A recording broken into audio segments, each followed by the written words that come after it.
They wrote it in the laws, ink still bleeds. Treating women like soil, just planting seeds. She's gone, brain dead, not even awake. But the state's got a claim, gonna plant its stake. Say it's God's will, say it's life they protect. But they ain't the ones feeling pain or neglect. From Texas to Georgia, they set the trap. Rights roll back while they smile and clap. Gilead's here, this is true. Hey MAGA fools, they'll come for you too. So I'm gonna jet, see you later. I'm not gonna be a baby incubator.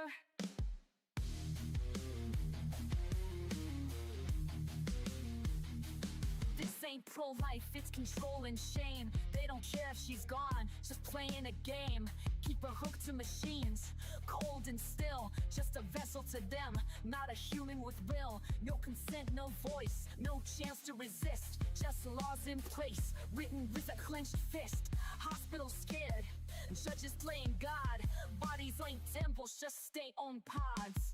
Gilead's here, this is true. Hey MAGA fools, they'll come for you too. So I'm gonna jet, see you later. I'm not gonna be a baby incubator. Bands in the dark, they don't care who it kills. Sacking courts while they strip out all of your wills. But we'll fight back, march loud, burn bright. Cause this ain't the end, it's the start of the fight. Gilead's here, ain't no grace. And those leopards are coming to eat your face. So I'm gonna jet, see you later. I'm not gonna be a baby incubator. Not gonna be a baby incubator. Not gonna be a baby incubator.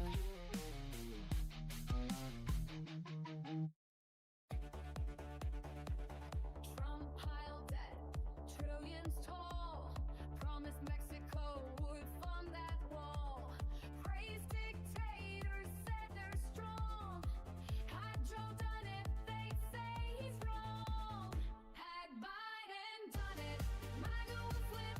Had Biden done it, whole numbers would flip. Had Biden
king, a groper in chief, stealing our country, a crooked orange thief. Faux patriots who are poorly educated, wearing red hats and also unvaccinated. Liberal Dan will see us through. It's the best show that you're not listening to. So when you hear the call, the animals unite. Liberal Dan Radio, talk on the left, that's right. A failing media that's barely treading water. They're too inept to fight this new world order. Corporate pigs are at the trough, hear the squeals. The swine won't bite the hands that feeds them meals. But Liberal Dan will see us flow. It's the best show that you're not listening to. So when you hear the call, animals unite. Liberal Dan Radio, talk from the left, that's right.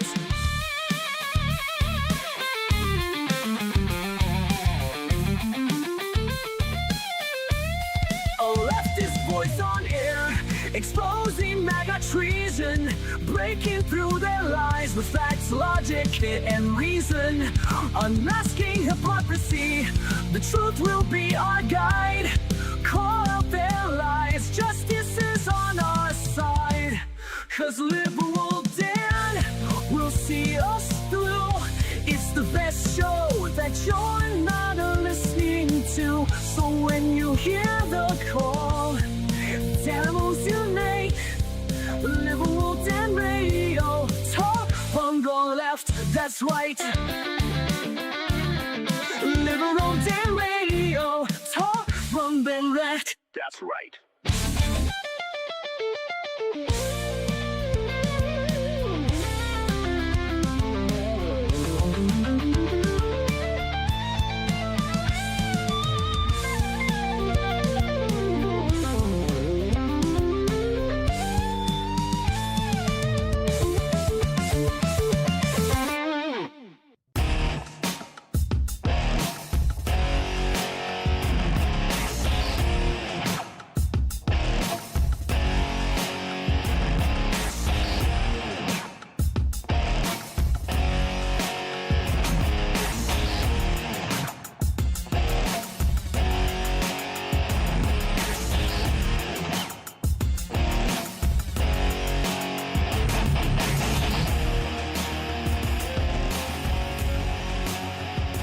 And welcome back to Liberal Dan Radio, talk from the left, that's right. This is your host, Dan Zimmerman, coming at you live from New Orleans, Louisiana.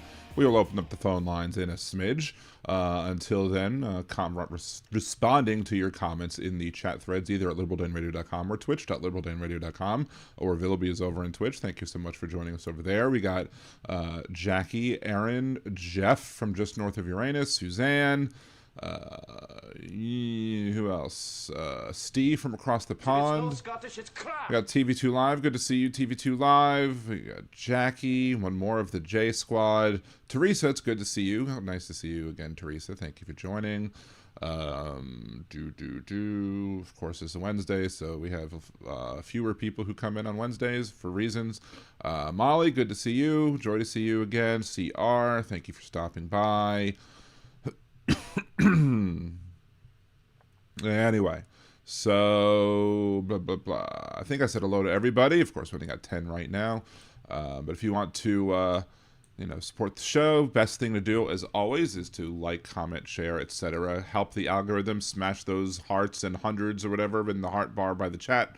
When we're not live, interact with the people who interact with the videos who come on. I've been getting a little bit more conservative folks coming on and leaving their comments. So go ahead and respond to them. Hype up those threads, get the algorithm going, because Al Gore needs more rhythm if you can afford to do so. Of course, during the government shutdown and with rising tariffs and rising inflation, etc., all that other lovely stuff that's going on during the Trump administration. I understand if you can't help financially, but you could always Venmo Liberal Dan at Venmo. You can buy me a cider. Go to liberaldan.com, click the Buy Me Cider button, or go to buymeacoffee.com/liberaldanradio. You can become a Liberal Dan patron. I do have a few thanks to give out because of that. Let me load that up real quick. You can, if you have an Amazon Prime membership, you can join and become a sub for free over there on twitch.liberaldaneradio.com. It doesn't cost anything to use your Amazon Prime membership. You can also gift subscriptions over there. You can gift memberships over here, super chat, super stickers, and bits over there, etc. All the good fun stuff that you can do here. All the different ways to support. We will be relaunching, I guess, once the store comes back up. We'll be relaunching that link and re-advertising the shirts there, and hopefully having a couple more shirts coming along the way. We've got Arizona Sunflowers, Robert Reynolds, Jolie, Aaron, and Cesar, all current supporters of the show via the Patreon. So thank you to all of those Liberal Dan Radio patrons. Some have been a little lacking a little bit recently on adding some new content over there. I still have to add some more of the content as it pertains to the old Dan and Dave on the Air shows. If you want to hear what I sounded like back on the air in 2009, 2010-ish, you can check that out. You can also get some of the other content as well. And if we do start doing Liberal Dan Radio After Dark, it's very well possible that patrons will have access to the Discord when I stream it live, and I'll stream it live to the Discord. Probably that will be how we start, and then I'll upload the videos to a new YouTube channel, whatever that happens. Again, that probably won't happen till the end of the year as well for Liberal Dan Radio After Dark, to where we talk about more adult type subjects where we don't have to worry about losing monetization over here. We won't go on Twitch either. It'll just be a strictly Patreon and YouTube type thing, and we'll talk about opposite topics of like sexual health and stuff like that. It'll eventually come at some point. We got to make the graphics for it. We got to do a whole lot of preparation for it. Look maybe towards the end of the year, and of course also towards the end of the year, I'll probably be doing nerdydan.com less, and I'll do Liberal Dan Radio one more day a week, again probably on Thursdays unless something else changes. So, but again, thank you for Arizona Sunflowers, Robert Reynolds, Jolie, Aaron, and Cesar for all being active Liberal Dan Radio patrons. So, and I do know a couple other people, two of those folks, or actually three of those technically, are owed some t-shirts as well. I need to, or one of them will be owed a t-shirt at the end of the year. The other one, or the two, I need to get some t-shirts to them. I'm going to see. Again, I was good. Those would have been done earlier, except for the fact that with my wife being ill, she hasn't been able to use the Cricut as much, where we were doing like specialty made homemade shirts on the Cricut. So Trucker John's in the chat. Good to see you. Trucker John Big Hook is also here as well. Janelle, another member of the J Squad. Good to see you too. Trucker John, if you don't subscribe over to Trucker. I mean, if you're here, you're probably subscribed to Trucker John, because he's done an amazing job getting more and more subscribers than I have. Teach me your ways, oh Trucker John. Let me know how you managed to get all of those subs, because I've hit a big giant roadblock and I can't seem to accelerate my subscriptions as much as you have. So learn me your ways, oh master of the subscribers. So granted, I mean, we're both nothing compared to what Hal's done, but Hal's famous, and we're Trucker John and Liberal Dan. We should be famous, but we're not yet. So anyway, I guess one of the problems with getting things at Costco is you find these things that are really tasty. This is a zero sugar kind of electrolyte drink. It's peach flavored. It's fucking delicious. And well, you know, they don't have it anymore because I bought two of the last ones that they had. It's a big deal, you know, as old Donald says. It is what it is. Thank you, Donald. Trucker John, I just flood the zone.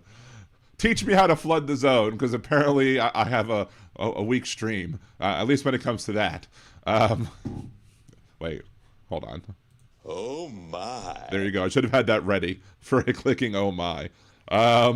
Anyway, so Dan, tell people you'll eat something gross if you hit a sub goal. maybe that's a way to do it. I don't know. We'll see. Or I don't know. Maybe I have to be like the Hal Sparks post show or whatever. Or going up against Bros and Brian, because that's what we're doing currently. Anyway, so I'm working with Andrea, who's going to try and get me on some of these other shows, and also trying to get me some guests over here as well. We'll see. We'll see how it goes. So the dandelion will do it. What? Eating a dandelion? Let's see. Peach, I ain't eating anything with fuzz on it. Okay, y'all can start the joke. So that just definitely deserves an... Oh, my. And is your name going to be on the Epstein client list if you won't eat anything with fuzz on it? Oh, my. So, because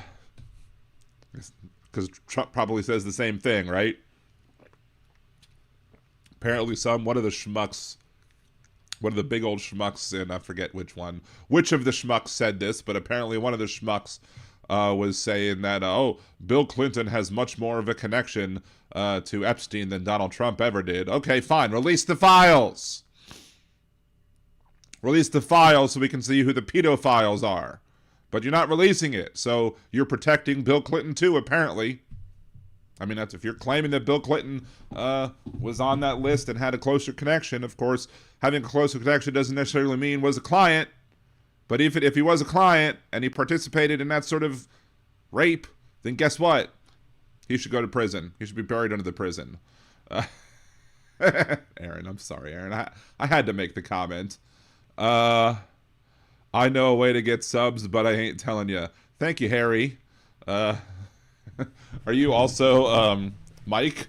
Harry, are you also Mike, or aka Chad, or are you somebody else new? But good to see you, Harry, Mr. Balls, so to speak. Yeah, those files must be really bad. Yes, they must be really bad, because why else would they protect pedophiles unless one of their own or multiple people of their own are on that list and are also pedos? So, right? Anyway, so apparently, hold on, I have something in my teeth. All right, take a sip. Apparently, when people join ICE or have joined ICE recently, because I guess of the massive influx of applications for ICE applicants to come and, take part in the modern day Gestapo, they had to self-certify that they were in enough shape. And in this case, round is not a shape, or round is not being in shape. Round is a shape, or a circle is a shape, but round is not enough in shape. You need to be in better shape than just round, i.e. better than my shape. So apparently they had to self-certify, and a lot of people self-certified that they were in shape to be able to do the work that they would need to do in order to chase down the people who, they're going after, which includes legal people who are here legally, people who are working here with proper documentation, etc. We've covered that before. But apparently they self-certified, and they lied in their self-certification, which makes me wonder what possibly could be the new acronym for ICE. I mean, could it simply be I celebrate eating? Could it be I can't exercise? Could it be incapable, chunky evil? Or how about ineffective cow excrement?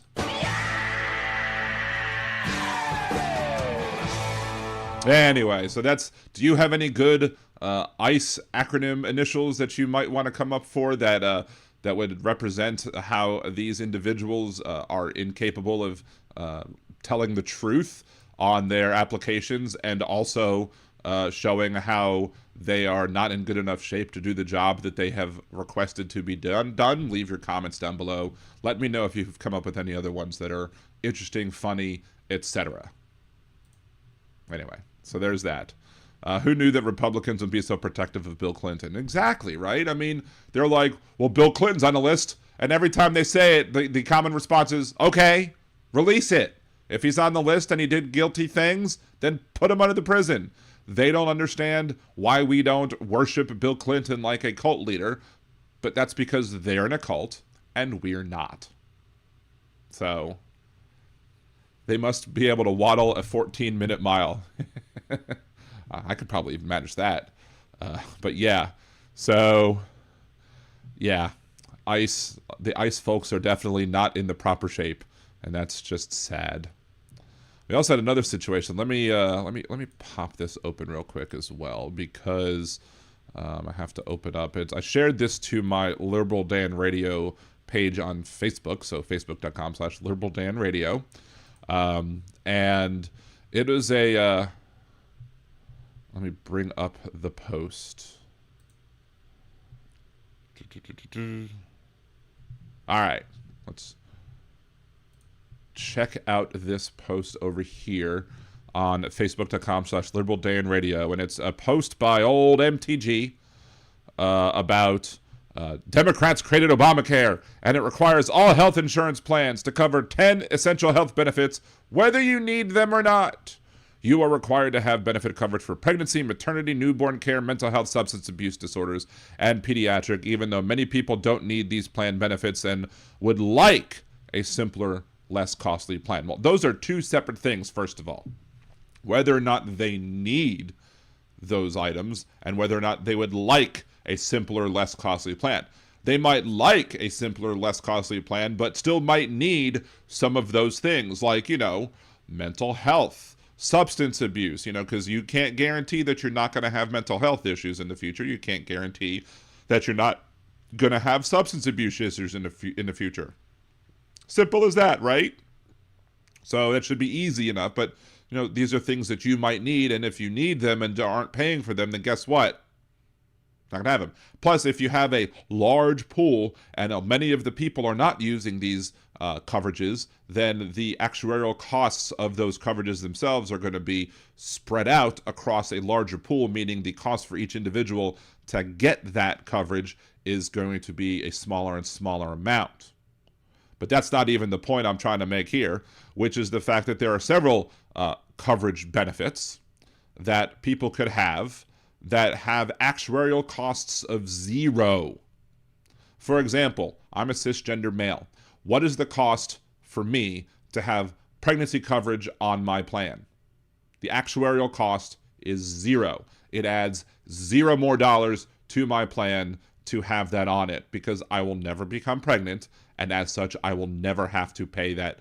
I'll never incur those costs. So the actuarial cost to have that on my coverage is 0. And if there's a health insurance company out there that's trying to claim that it's going to cost more than 0 to have that on my plan, then they're lying to you. Other things. What is the actuarial costs for me to have pediatric coverage on my personal coverage? 0. Why? Because I'm almost 50. I'm not a child, so therefore I don't need pediatric care.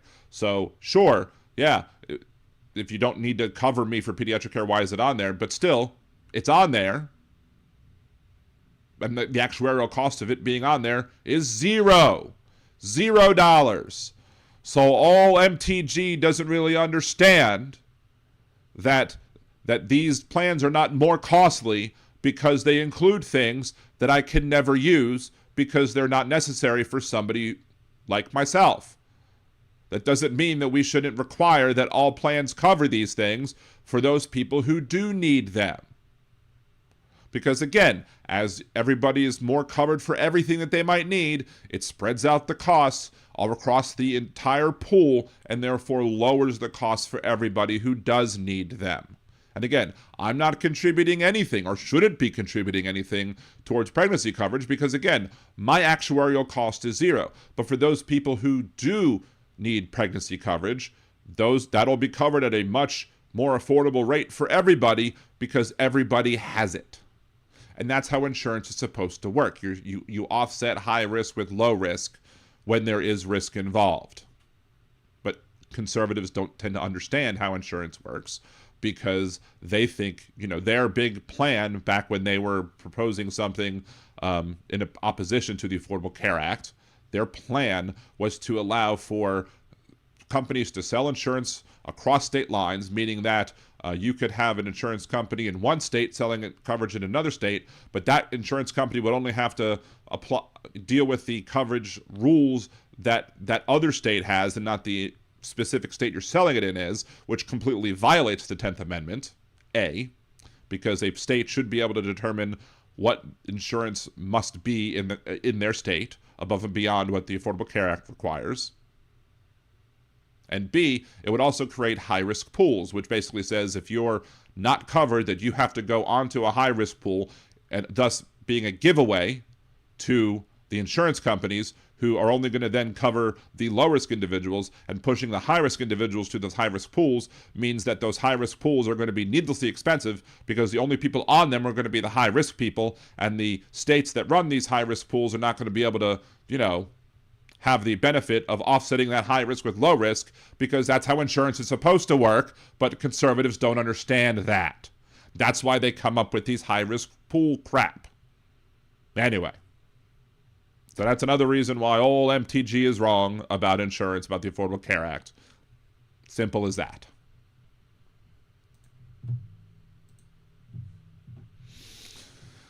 Let's see. Oh, Big Hook, I was in top comments before, and that's why I didn't show up. Yeah, that's happened. I always have to make sure whenever I log into the show to get to bring up live chat instead of top chat, because I want to be able to see everything. That or whatever. Steve, I can't exercise. Is that enough? I mean, you are from across the pond, so I don't know if they would hire somebody from Scotland over to work in ICE. They might try and deport you, lad. See, apparently ICE lowered their physical test to require that applicants be able to run a mile in under 14 minutes, hence the above post. Oh, there you go. Thank you. Good to know. But still, they still can't even do that. So, Big Hook, I would like to see Dershowitz go down in the... wait, so you want Dershowitz to go down because of the Epstein files, or you want him to investigate the Epstein files?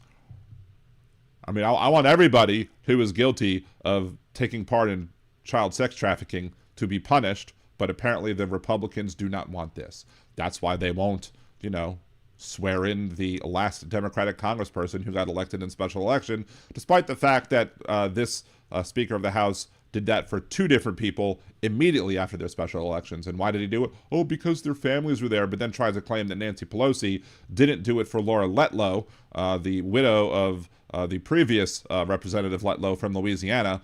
Why? But why did Nancy Pelosi do that with her? Because that was the agreement that they came up with. Because she wanted a specific date for it to happen. That's why it happened on that date.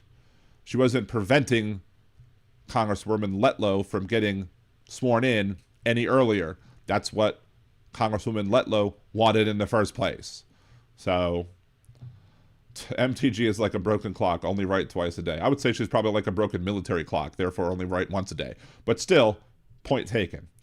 Yes, they are all liars as well, Suzanne. Exactly. So, yeah. Scrolling back to see... But yeah, I mean, I'm more to go back to Aaron's comment earlier. I'll promise some strange stuff or whatever if I get to subs. If I get to a higher number of subs, I'll do something fun. I will do something exciting. I mean, I did it when I did make it rain a little bit in house chats because I gave away some subscriptions over on Twitch and some memberships over on YouTube, and I sent him money directly via Venmo and yada yada yada, all because of how I was able to get monetized in the first place. So apparently Dershowitz is a pariah at Martha's Vineyard community. Nice. Should I get a uniform that says icy and go handing out frozen treats behind Robbie Road Steamer? What is Robbie Road Steamer? I don't even know what the hell that is. But yes, we should. That would be funny if we would make like Liberal Dan radio shirts and on the back it just says icy or whatever. But I don't know. Icy might be a registered trademark that belongs to maybe 7-Eleven or something. And as such, we probably wouldn't be able to. Oh, no, that's Slurpee. Icy is another company. But still, I don't think we'd be able to put icy on that unless we like either put periods on it or said what ICE stood for. But yeah. So it's weird though that you would make an Alan Dershowitz comment, but you wouldn't see your own comments because you're on top chat. That's kind of weird. You would think that YouTube would at least show you your own ones, right? So let's flip this back over here.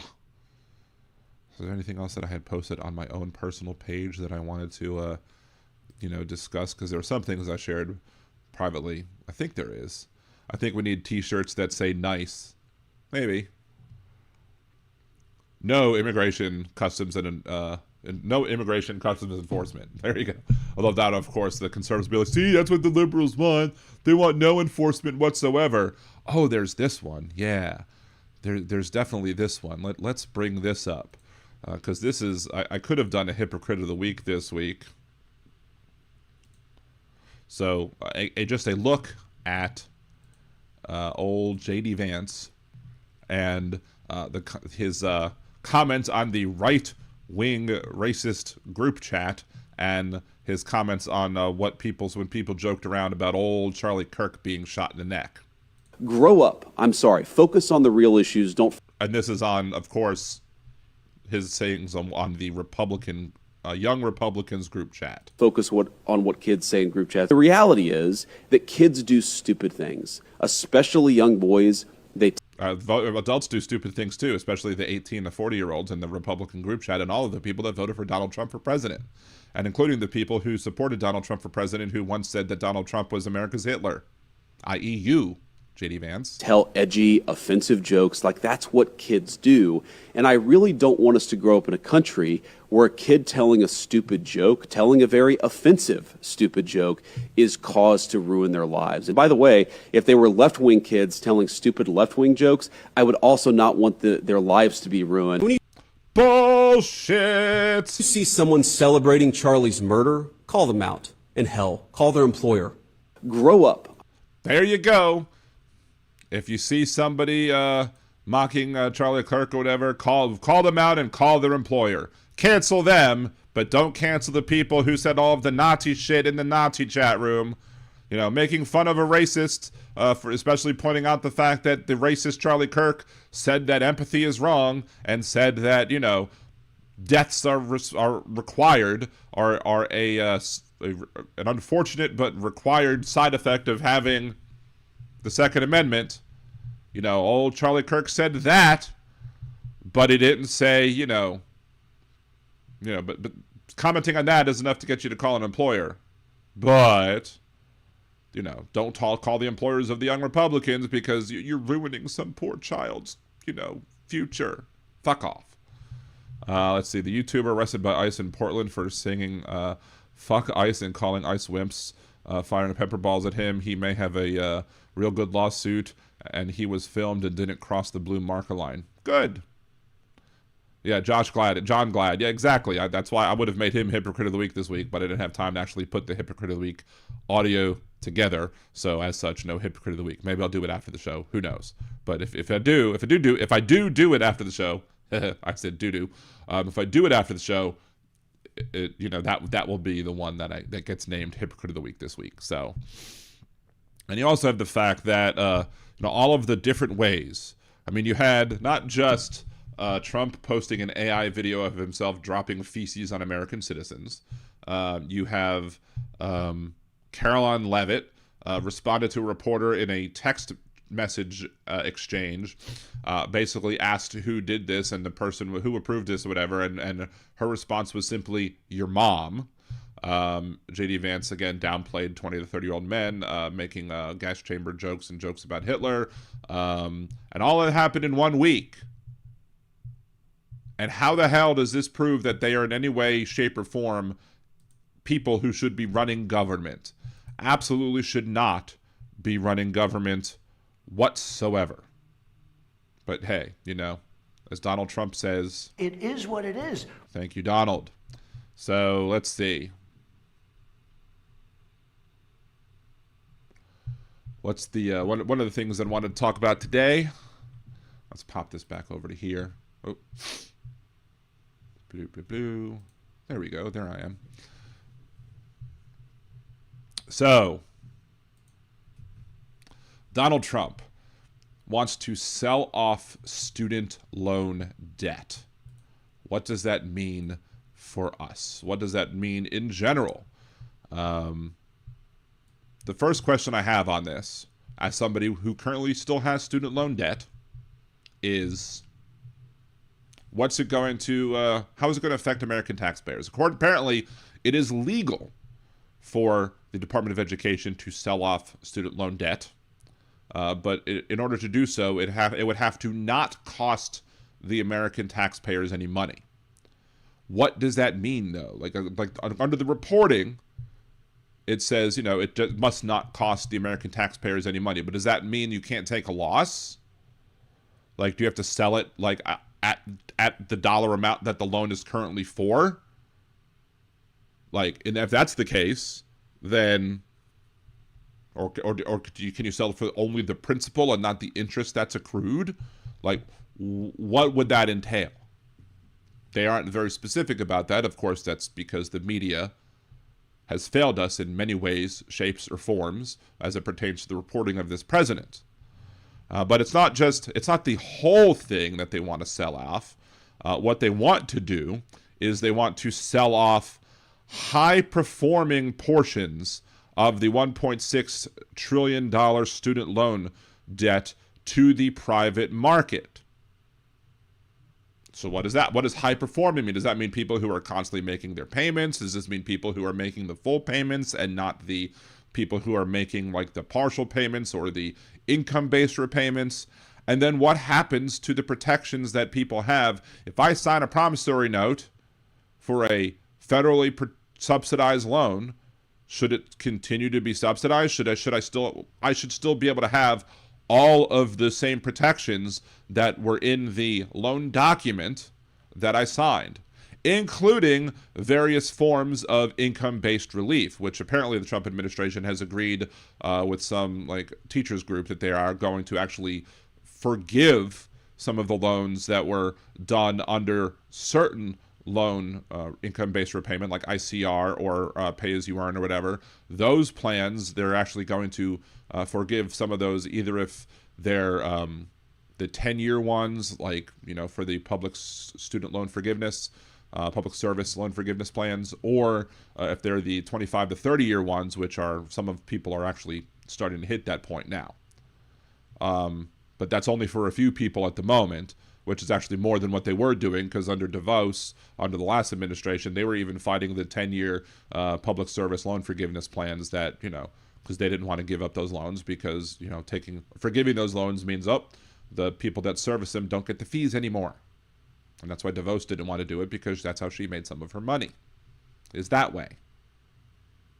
But one thing I want to know is, again, if you don't have to sell it for the actual amount of principal that's left on the loan, and how do you, it might be hard to do that calculation, because many times in student loan documentation, as they describe how the loan process goes, especially when you have interest, interest will be accrued over the course of the year, especially if you're in forbearance, and then it gets rolled into the principal. So therefore, are you actually paying interest? Are you paying principal? What are you paying? So what is then the actual loan amount versus the loan plus interest balance that remains on those loans? Of course, during the Biden administration, they changed the rules, especially on the SAVE plan, that is no longer going to be in effect at some point soon. The SAVE plan basically says, hey, we're not going to allow you to accrue interest above and beyond what your payments are, because we don't want you increasing your debt, especially if you're in income-based repayment, and as such can only pay a certain amount. You're basically going backwards on your loans. You're not making any progress by making those payments. But if you don't have to sell the loans for, the current principal that's remaining, and if you can sell it for cheaper than that, how much cheaper are they going to be sold? Like, if I'm a private investment person who wants to buy up a whole bunch of debts that are high performing, whatever that means, if I want to buy up all those debts and make it into like an investment product that I can then, I guess, sell shares of or whatever, however it would be done, like bundle them up into some sort of equity plan of some sort.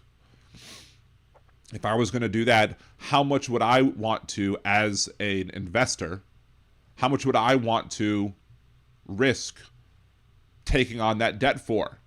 Would I buy it for pennies on the dollar? Would it be like a dime on the dollar? Would it be 10%, 20%, 50%, 75%? What point is that going to be a reasonable deal for somebody who is an investor who wants to buy that debt? And then as such, if you're willing to sell the loans for pennies on the dollar, then why wouldn't you let anybody else just buy their own loans off of the government instead. Because, you know, but we know the reason why, right? The reason why that they wouldn't sell it to us is because we are not going to be people who are going to want to actually, you know, contribute money to Donald Trump's campaigns or contribute money and use some of that money to buy Trump crypto or Trump shoes or Trump phones or any of the other Trump scams that exist out there. We're not going to be the ones who are doing that. So he's going to sell these high functioning or whatever whatever the terms they used in this article. They're not going to use those funds, those loans. They're not going to sell them off to just you and me. They're going to sell them to people who are going to be able to give Donald Trump some kickbacks for it, because that's how Donald Trump works. He wants to reward his buddies, either the people who've already spent money on Trump crypto or new people who might spend money on Trump crypto or whatever else. He's going to reward them by allowing them to buy our debt on pennies on the dollar with no worry as to whether or not our, whether how that affects the government, whether or not how that affects student loan borrowers themselves. Do we have the same protections if it's bought out by a private equity firm or whatever? Who knows? Will Trump care? Will Donald Trump and his administration give any care in the world that we have the same protections? If they don't offer us the same protections, will the Donald Trump administration, will the Department of Justice come in and say, nope, you're behaving poorly, we're taking those back? Probably not. This is all about the grift. This is just another grift. I wouldn't be surprised if Donald Trump's, own Trump organization goes ahead and decides to buy some of that debt to try and make some more money off of the backs of the American taxpayers. Because I'm sure we won't be able to now still declare it in bankruptcy or whatever either, just like, we're prohibited currently from getting student loans written off in bankruptcy except in extreme circumstances. This is just yet one of many other ways that Donald Trump is not only looking to screw over American taxpayers, but also to benefit himself, his family, and the wealthy people who support him as a quid pro quo. Because that's how Donald Trump does business, as a quid pro quo. And also, final thing, what about loan forgiveness? We talked earlier in the video about how Donald Trump has approved some student loan forgiveness. Do we still get student loan forgiveness if our loans are bought up by some private equity firm? Do we still get income-based repayment if our loans are bought off by some private equity firm? It's all questions that need to be asked. It's all questions that the media should be asking the administration. Do we trust that they're going to do that? No, we don't. Anyway, thank you, Molly, for gifting out 5 Liberal Dan memberships, 5 more people. Hey, Trucker John got one of them. That's what I like to see. Crazy Insane Alien got one. Petrazi, I've seen Petrazi around a bit recently, but it's good to see when a frequent visitor gets the benefit of having a free subscription being handed their way. So thank you very much, Molly, for that. Anyway, but wait, there's more. We've all seen the videos of what it looks like now on the East Wing of the White House. Now, all the people that are trying to defend Donald Trump and his actions about how he said he wouldn't tear down the, quote, original building for it, and now he's trying to get around that by saying, oh, that didn't mean the East Wing, because the East Wing has been around only for, a century or so, a little more than a century. So that's not the original building, though. The original building was the one that was, was it burnt down after the War of 1812 or whatever? They rebuilt it in the 1800s. So that's not being touched, but he's still touching the East Wing. This whole vanity project, when it comes to this ballroom. Oh, I don't want to have anybody having to go into a tent when it's raining. Well, then plan something at some event. Like, I'm sure there are plenty of other places in the city where you can have, like a hotel. I'm sure you have a hotel somewhere that can hold an event. I'm sure you've held plenty of events at hotels, right? But no, he needs to rip up one of the walls that apparently had a whole bunch of, interesting stuff on it. Like, I guess, like, what, presidents and their pets or something is one of the things I heard, I think, on Nicole Wallace's show. But yeah, and then private firms are going to be contributing money to help pay for this vanity project. But again, as I'm going to say, what benefit do they get from this? What benefit are they going to have by gifting this money to the administration to help Donald Trump with this vanity project? Are they going to have special access to the president because they're helping him make this, great, beautiful ballroom, this big, beautiful ballroom with big, beautiful balls in it? I mean, we already know that Donald Trump and the whole Trump crypto coin scam, we already know that he had that big, event that was for all of the people that bought a whole bunch of Trump crypto, and that wasn't restricted to people who were American citizens. Foreign interests could absolutely buy a whole bunch of Trump crypto, and then that if you bought enough of it, you would get access to this president via that, party that was held, and probably other ways as well. So if you're going to help Donald Trump make this ballroom, what access is that going to grant you? Or what ways are you going to be able to circumvent laws and rules or whatever? What pardons will be granted because people contributed money to pay for this ballroom? All questions that need to be asked because, again, we have a transactional president, somebody who is quid pro quo, somebody who will only do things because it benefits him. So how is he going to pay back the people who make these contributions? Because I guarantee you they're not being done out of the goodness of their heart. They're being done because people think it will get them access. People think it will get them having the government look the other way. People think it will have the government just, dropping cases altogether against them, etc. Because if you help Donnie Boy is going to help you too. It's as simple as that. Let's see, was it, are they going to have access? Oh, you're funny, Dan. I know I'm funny. I mean, I'm not as funny as Hal, but I'm still funny nonetheless, right? So, I've never been to a ball, lots of barn dances in the hay. Yes, I said it. Hey! So, yeah. What else? What else is I going to bring up? We got the executive things. Then there's the other thing, too.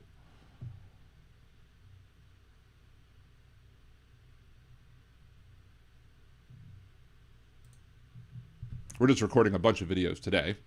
Hopefully you'll actually get to put them up tonight and have them post tomorrow morning as well. Anyway, so, and of course there's the enriching himself.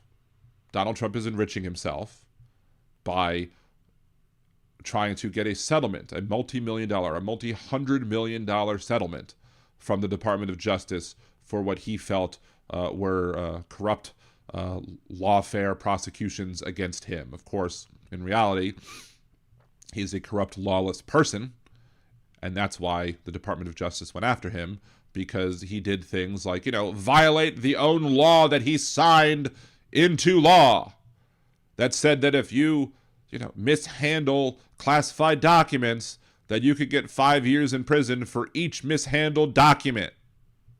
He signed it into law and then was stupid enough to violate the same law that he signed into law, but I guess was lucky enough because he got old Judge Cannon on both phases of that trial, a 1 in a 9 shot, and then he was able to get out of it because she used as an argument, or accepted an argument from Trump's legal team that was made by Clarence Thomas in a dissent. Clarence Thomas made a dissent. It was not a majority opinion, but it was a dissent that made certain arguments, and then they used that dissent as a justification to drop the lawsuit. against Donald Trump. The criminal charges against Donald Trump were dropped because of a dissent from Clarence Thomas, which is just BS altogether. But now, it's being reported, and we've all heard, I'm sure, Donald Trump is going to try and get a settlement. Will his Department of Justice cronies that he appointed that have served on his legal teams, will they step back from the Department of Justice and say, oh no, we're going to recuse ourselves because we have a conflict of interest here, as one is supposed to do on any sort of legal matter? As an attorney, you're supposed to not involve yourself if you have a conflict of interest, right? But that's not going to happen because they're his people.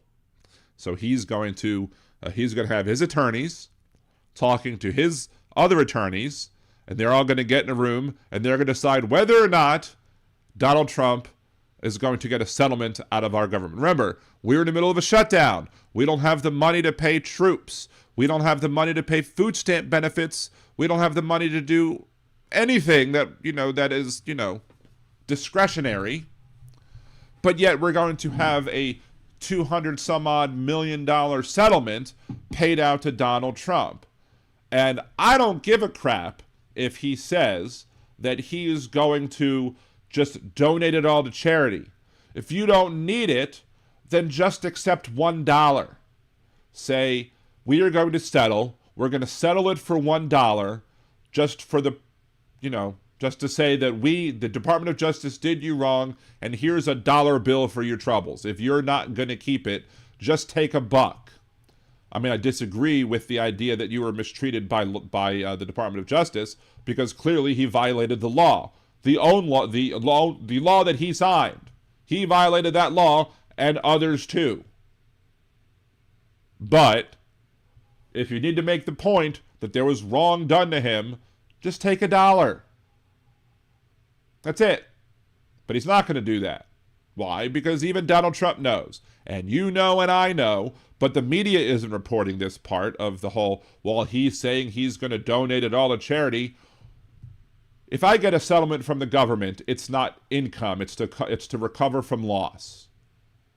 So that $200 and some odd million, $240 million that he would get, less legal fees, because his lawyers that handled it are going to get their legal fees from that. So they're going to get rich. And then where's some of that money going to go? Probably into Trump crypto, or buying Trump phones, or whatever else to funnel money back to Donald Trump. Because he's a snake oil salesman, he's a scam artist, and that's what he does. But the other thing is that even if whatever is left of the, let's say it's 30% or whatever, so it's 200 something, so let's say he gets 670, whatever, let's say he gets to keep 150 million of the settlement, of the $230 million settlement. And let's say he does go ahead and give it all to charity. He, of course, gets to determine what charities these go to. So it's probably going to go to charities that are not in the benefit of the public, that are only going to benefit him, A. And B, most importantly, and if he gives money to a charity, to a 501c3, then all of those count as charitable contributions that can be written off on your taxes. And he'll do whatever the maximum amount is every year and continue to donate that money to charity, which is going to offset taxes owed, which means it's going to benefit him anyway. This is why you're not supposed to be able to get emoluments. Now, I don't necessarily believe that a government settlement, if there was a legitimate harm that was done to Donald Trump, if there was legitimate harm done to him, which I don't agree with, I don't believe there was legitimate harm at all. But if there was legitimate harm done, and they did this the right way, they dotted all the I's, crossed out all the T's, made sure that the people who were involved in this case did not ever defend him, did not ever represent him, did not ever, legally represent him in any way, put people who are unconnected to Donald Trump, which I think is pretty much impossible at this point with all the clearing that he's done of the Department of Justice or whatever. But if that was at all possible, then I don't think that would count as an emolument. Because if it was really harm done to him, then compensating him for real harm done, it shouldn't be considered an emolument. It should just be considered a legal settlement that would be done properly. But again, there's no reason for any of us to believe that this is going to be handled properly in any way, shape, or form. Trump even said on Tuesday, whatever, it would be awfully strange to make a decision where I'm paying myself, but told reporters his legal team could be seeking the money. Trump did not deny or advance the story, but said, all I know is the federal government would owe me a lot of money. In his opinion, because he feels he was wronged. But just because he feels he was wrong doesn't mean he was wronged. He was the one who did wrong. Clearly. Clearly he did wrong, and, he got away with it. But this is not an example of, again, an actual wrong being compensated for shouldn't be considered an emolument. But again, this all is corruption. This is all public corruption. How it will be handled is all public corruption. It will not be done properly. It will not be done correctly. And again, there would be no settlement if the government was actually allowed to do the job that they were supposed to do and, follow the law that Donald Trump himself signed. Because Donald Trump should be sitting in a prison cell right now for many years based off of the wrongs that he did as it pertained to the classified documents that were hidden not just at Mar-a-Lago, but in other places as well, including the mishandling of classified documents at Bedminster on that audio recording of him telling the people that he could have classified the documents, but he did not, but still admitted to showing them anyway in that recording. That should have been enough to send him to prison for 5 years. But the stupid Department of Justice under Garland didn't even go after that charge. They should have, but they didn't, because Garland was inept as well. Anyway, leave your thoughts below, right? Moon Girl, who's got the biggest balls of them all? Apparently AC/DC, right? Oh, I've got big balls. Sorry. Yes, Big Hook. Hypocrisy is a Republican requirement. Hypocrisy is a conservative prerequisite, is often a T group that I'll use. The Fifi's lawsuit, yeah. I will chip in for a bag of cement.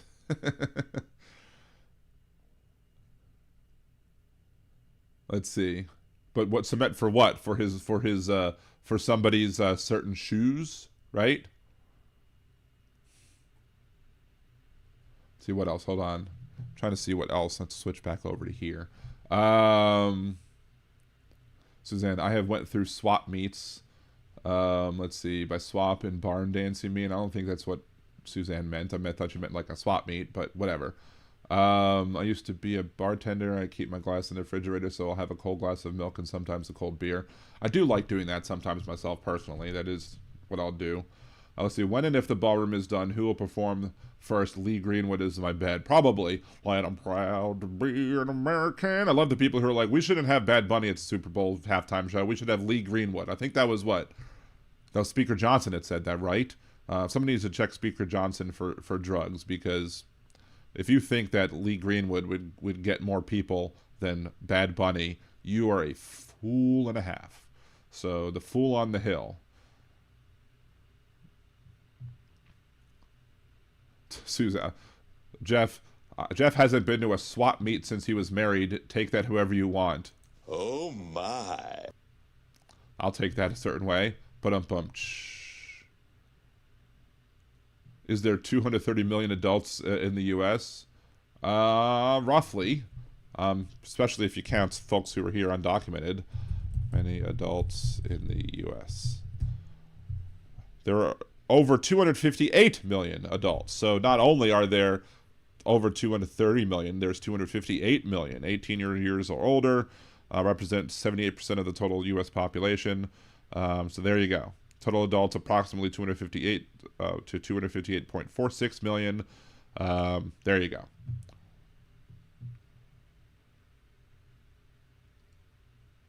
They will gladly give him the money. Who will? Who will gladly give him the money? His own Department of Justice? Of course they will. Trump might not like the discovery phase. Well, the problem is, Tim, is that what discovery phase is going to be? They probably won't even enter the discovery phase. They'll just go directly to a settlement. Because why do you have to discover if both sides know what the point is? The point is to give Donald Trump money. That's the point.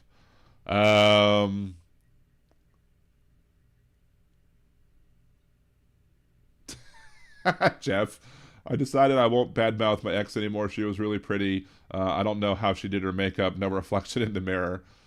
But yeah. Next up, he sues some department for the 2020 election. Just saying, he keeps hinting. Well, sure. And then he's going to have. All right. I'm going to put this out here as well. I was talking about making a video. I think with Midas Sue. Was one of the ones who said that, that she disagrees. Apparently, Hal Sparks has the same idea about the Trump versus Anderson lawsuit that took place. Now, I do want to make that video. I'm not going to do it live. I want to actually put it together and make a more well-structured, well-done video like I've done in the past or whatever, and not have it be having lots of hem, haws, ums, and ahs that come with sometimes when I do things live. But I did read through the ruling yesterday, and so I'm mildly wrong. I was slightly wrong in how I was presenting the ruling the last time, which was the ruling specifically states that states are not allowed to determine who falls under the Section 3 of Article 14 or the 14th Amendment of the Constitution, as to whether or not they're not able to serve or in public office because they committed an act of insurrection or whatever. So the ruling in Trump v. Anderson isn't that states can't specifically determine for themselves who gets to be on a ballot or not. It's specifically who is subject to Section 3 of the 14th Amendment or not. That being said, and look, I'll admit when I'm partially wrong, but that being said, I'm still concerned about it because the arguments that were used to justify states not being able to do that could also be used as precedent. I mean, these people use arguments that are made in their own dissents when they're trying to come up with new judicial precedent. So, but this is a majority opinion now in Trump, and specifically, it was a 9-0 ruling. Now, it was like 6-3 on, or 5-4, because Barrett didn't agree with, the additional prohibitions on the feds, I guess, on the only way that these things can be removed. And basically Barrett and the other of the three left-leaning justices basically said the court should only be ruling on this particular issue and not on anything else. But the 5 did rule on other things, did comment on other things. But even that, it was about the Section 3 prohibitions. Because whether or not somebody, and the arguments that were made for Colorado and other states being able to remove Trump or not even have Trump on the ballot is because the arguments that were being made was that if you're an insurrectionist, if you supported an insurrection, that in and of itself should be not assured, but it should be self-actualizing. It should be something that is just true. Just like if you're 18 or if you're 35. Are you 35 years age or not? Yes? No? Yes, you can run if other things meet. No, then you can't be president. Are you a natural-born citizen? No, you can't be president. Yes, then you have to follow the other things. Those sort of things are, things that are either true or not. Did Donald Trump take part in an insurrection? Yes, he helped it along. He called for it. He now has pardoned the people who took part in it. But to them, that is not something that could be determined by the individual states, that's something that would have to be determined or done via a law or an act of Congress federally. That being said, that their concern was a patchwork of laws where you might have some states say, yes, he was an insurrectionist, and like more blue states would do that. You might have red states that say, no, he wasn't taking part in an insurrection, and allow them to be on their ballots or whatever. But here's the thing that I'm concerned about, is that those arguments that if you could have a patchwork, if that's what you're concerned about, is whether or not you have a patchwork, well, then that's going to then say, okay, what happens if certain states want to say Donald Trump can't be president, he can't be on the ballot because he has already served 2 terms. And then other states go, well, we're going to let him on the ballot. We don't care. We're going to let him on the ballot. And then you have a patchwork of states again. So the whole patchwork argument comes into play. And then what happens? So this is the Supreme Court at that point going to say, well, it will be up to will the Supreme Court then follow the same arguments that were made? Well, we can't have a patchwork of rules here. We can't have a patchwork where some states say yes and some states say no. So this is so whether or not somebody is qualified to be president should not be a question that's determined by the states, but a question that should be determined by the federal government. And then what would you then do? You then have your election. The Electoral College comes in and votes, and they vote for Donald Trump. And then the Congress goes, okay, we'll allow it. What will the Supreme Court do at that point? Bend over backwards and do whatever it is Donald Trump wants them to do? Or bend over forwards and lick Donald Trump's hindquarters? Because that's what they seem like they want to do. And then we're done. And then we're done as a country. Just shut the door, turn off the lights on the way out. We're done. It's just, we no longer have a democracy, especially if we end up having a situation like we will have when the Supreme Court overturns Part 2 of the Voting Rights Act, and then Louisiana, who is getting together now to be able to have an election based or a special session based on elections. Oh, that content is not available at the moment. That's interesting. Let's pull that up. Jeff Landry calls special session.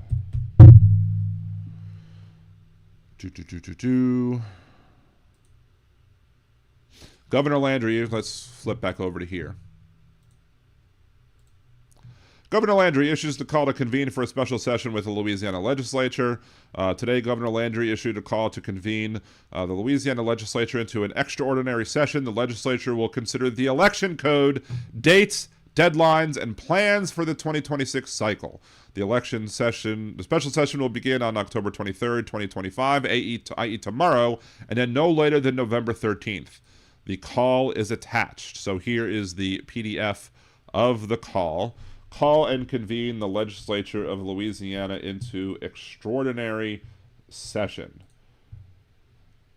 So by virtue of the authority vested in me by Louisiana Constitution Article 3 to B1, I, Jeff Landry, Governor of the state of Louisiana, hereby call and convene the legislature of Louisiana into extraordinary session to convene at the state capitol in the city of Baton Rouge, Louisiana, during 22 calendar days beginning at 2 p.m. on the 23rd of October 2025 and ending no later than 6 p.m. on the 13th day of November 2025.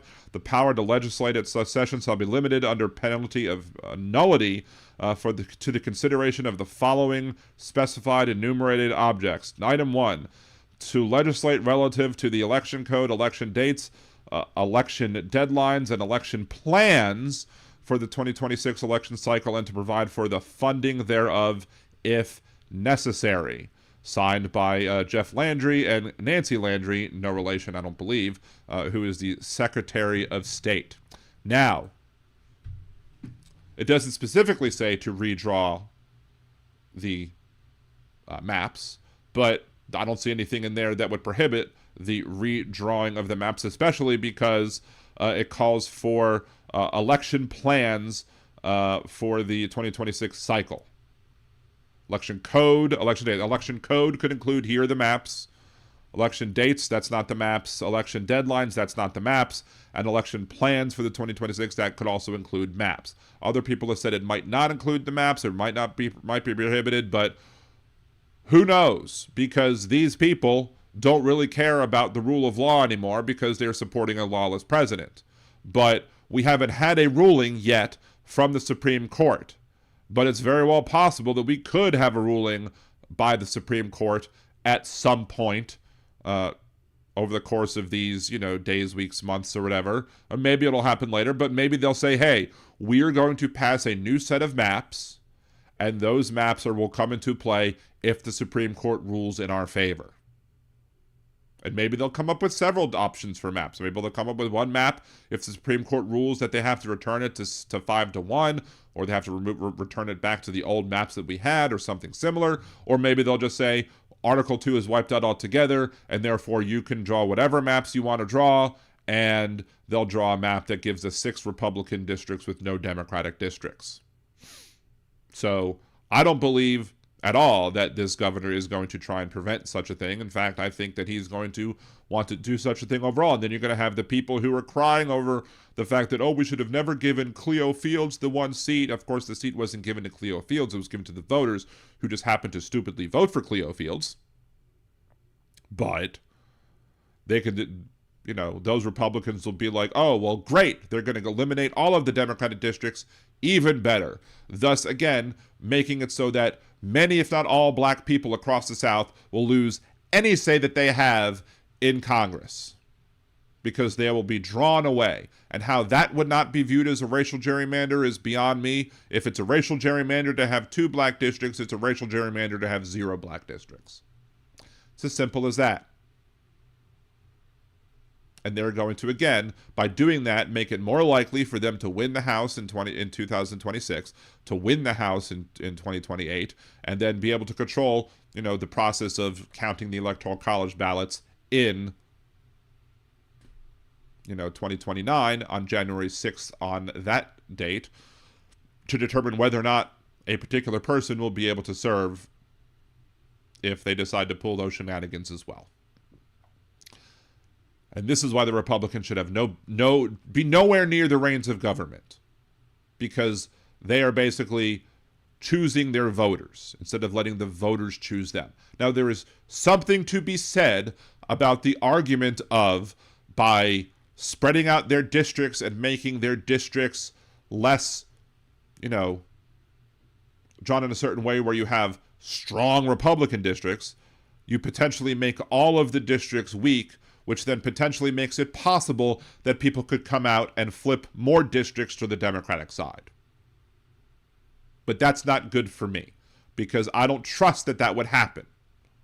I don't trust that the people would, that they would make the districts in such a way that would make each of them more vulnerable for a challenge, when you still have to come out 2 seats in the hole to even come out even, if they redraw it that way, let alone say, we might gain a 3rd seat? Doubtful. This is why we need to get away from congressional districts, or just districts altogether, and elect people as slates of candidates instead. Elect people in slates, therefore the people never choose their voters. The politicians are never then able to choose their voters. It is the voters that choose who represent them in all bodies of government. But who's not going to support that? The Republicans won't support it, and I doubt the Democrats would support it either, especially in states where the Democrats are in full control, like California, where they might gain Republican seats in California. But there should be a constitutional amendment that says, A, we choose the number of seats in the House based on the smallest population state, then figure out X, that's X, and then you divide every state's population by that X number, and then round to the closest X, and that's how many seats that each state should have, and then that's how many overall seats exist in Congress. So it's not 435 at that point, it's however many are mathematically required every 10 years, which means Congress could, gain seats or lose seats potentially every 10 years. Fine. I'm fine with that. And then also saying that you eliminate all voting districts and have it be in the Constitution, so therefore it's not a state's issue. Put in the Constitution that no voting district shall be legal because of the gerrymandering that has taken place, and instead every single district, regardless of it's a congressional district, a state legislature district, a school board district, etc., all districts should be voted on in a way that picks a slate of candidates, so therefore voters regain their say in elections. What do you think? Leave your comments down below. Like, share, subscribe, and of course, have a good day. That's, of course, how I ended some of the videos or whatever. Hey, Petrazi, good to see you. Congratulations. Mazel tov on the gifted membership. I see you just noticed that as well. But thank you for joining in the chat. Appreciate you. Josh goes, I heard today that government is spending a couple million towards civics education. I almost drove into, well, which government is doing that? Is it like a Republican or a Democratic government that did it? Is it the federal government? Is it the state? What is it? Let's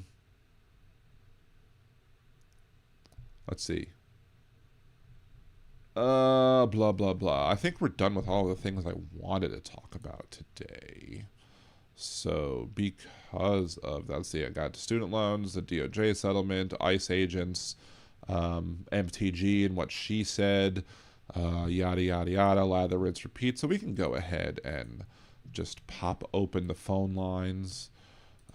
We are now open on the phone line, so if anybody would like to call in, it's 562-LIBDAN1, 562-LIBDAN1, 562-542-3261.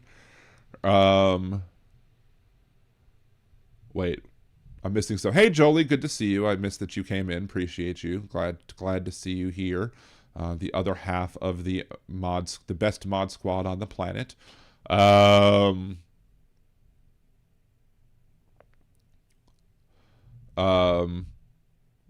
goes, he won't be around. Bearded death, whatever his McDonald's diet will catch up. I mean, hamburgers and a Coke might be detrimental, might help along the blood clot, right? But we can't all hope about that. Wait, but is there a show? Oh, there's bearded. Okay, bearded death. That's it is. Trump 2028. And Jolie goes, is that a troll? I thought it was someone that just liked to announce their sexual orientation. There you go. Okay. Now I'm fully caught up. Jolie, they should mean impeccable. Yes, they should absolutely mean impeccable living. Oh my. Everybody should mean impeccable living. Impeccable living is awesome. Should get impeccable living to come down to New Orleans in early March. Because I have a friend of mine that's visiting who is, well, I don't know. I don't know if they would get along as either of them would want, because I think both of them are bottoms. But anyway, a friend of ours is coming to town, and he definitely wants to meet some men when he's in town. So, anyway, as I said, oh my, I'm all about helping people have as much fun as they want to have, right? Maybe that'll be part of Liberal Dan After Dark. You never know. Liberal Dan After Dark, the speed dating show. Put people on put people in a chat and have them get to know each other. You know, lather, rinse, repeat, yada, yada, yada. Who knows? Big Hook, you can call in whenever you want. You don't have to wait on anybody else. If anybody else wants to call in after Big Hook does call in, just say it in chat, and I'll be happy to let him know that other people want to call in. And he has stepped back and then called back in later when that's happened. So just go ahead and call in, Big Hook. Let's see, Jeff says, I'm trying on a new truck. I'm the only one that remembers when a steering wheel has one button, it was the horn. I mean, I do remember that. I mean, I remember back then when there were actual steering wheels that had more than one button for the horn. Like there's some steering wheels that had buttons on for each thumb, or you could horn here, and other steering wheels had other functionality or whatever. But yes, I do remember when you didn't have like like kit. Unfortunately, we don't have turbo boosts on our steering wheels at this point, but we definitely have more buttons than Knight Rider had at this point. So I shouldn't actually sing the Knight Rider's theme song because they might try and say I'm violating their copyright. So, or they might say I'm violating the copyright of was it Doja Cat, because one of her songs also has uses the Knight Rider theme in a remix, what have you. So But yeah, phone lines are open. 562-LIBDAN1, 562-LIBDAN1, 562-542-3261.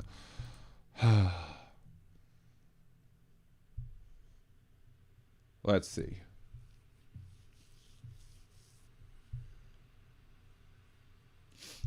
While we're waiting on that, do I still have the ability to do this? Or do I have to wait a few more days? Let's see. While we're waiting for Big Who to call in. No, that's the wrong. That is the wrong app to open. This is the app that I want. Let's see.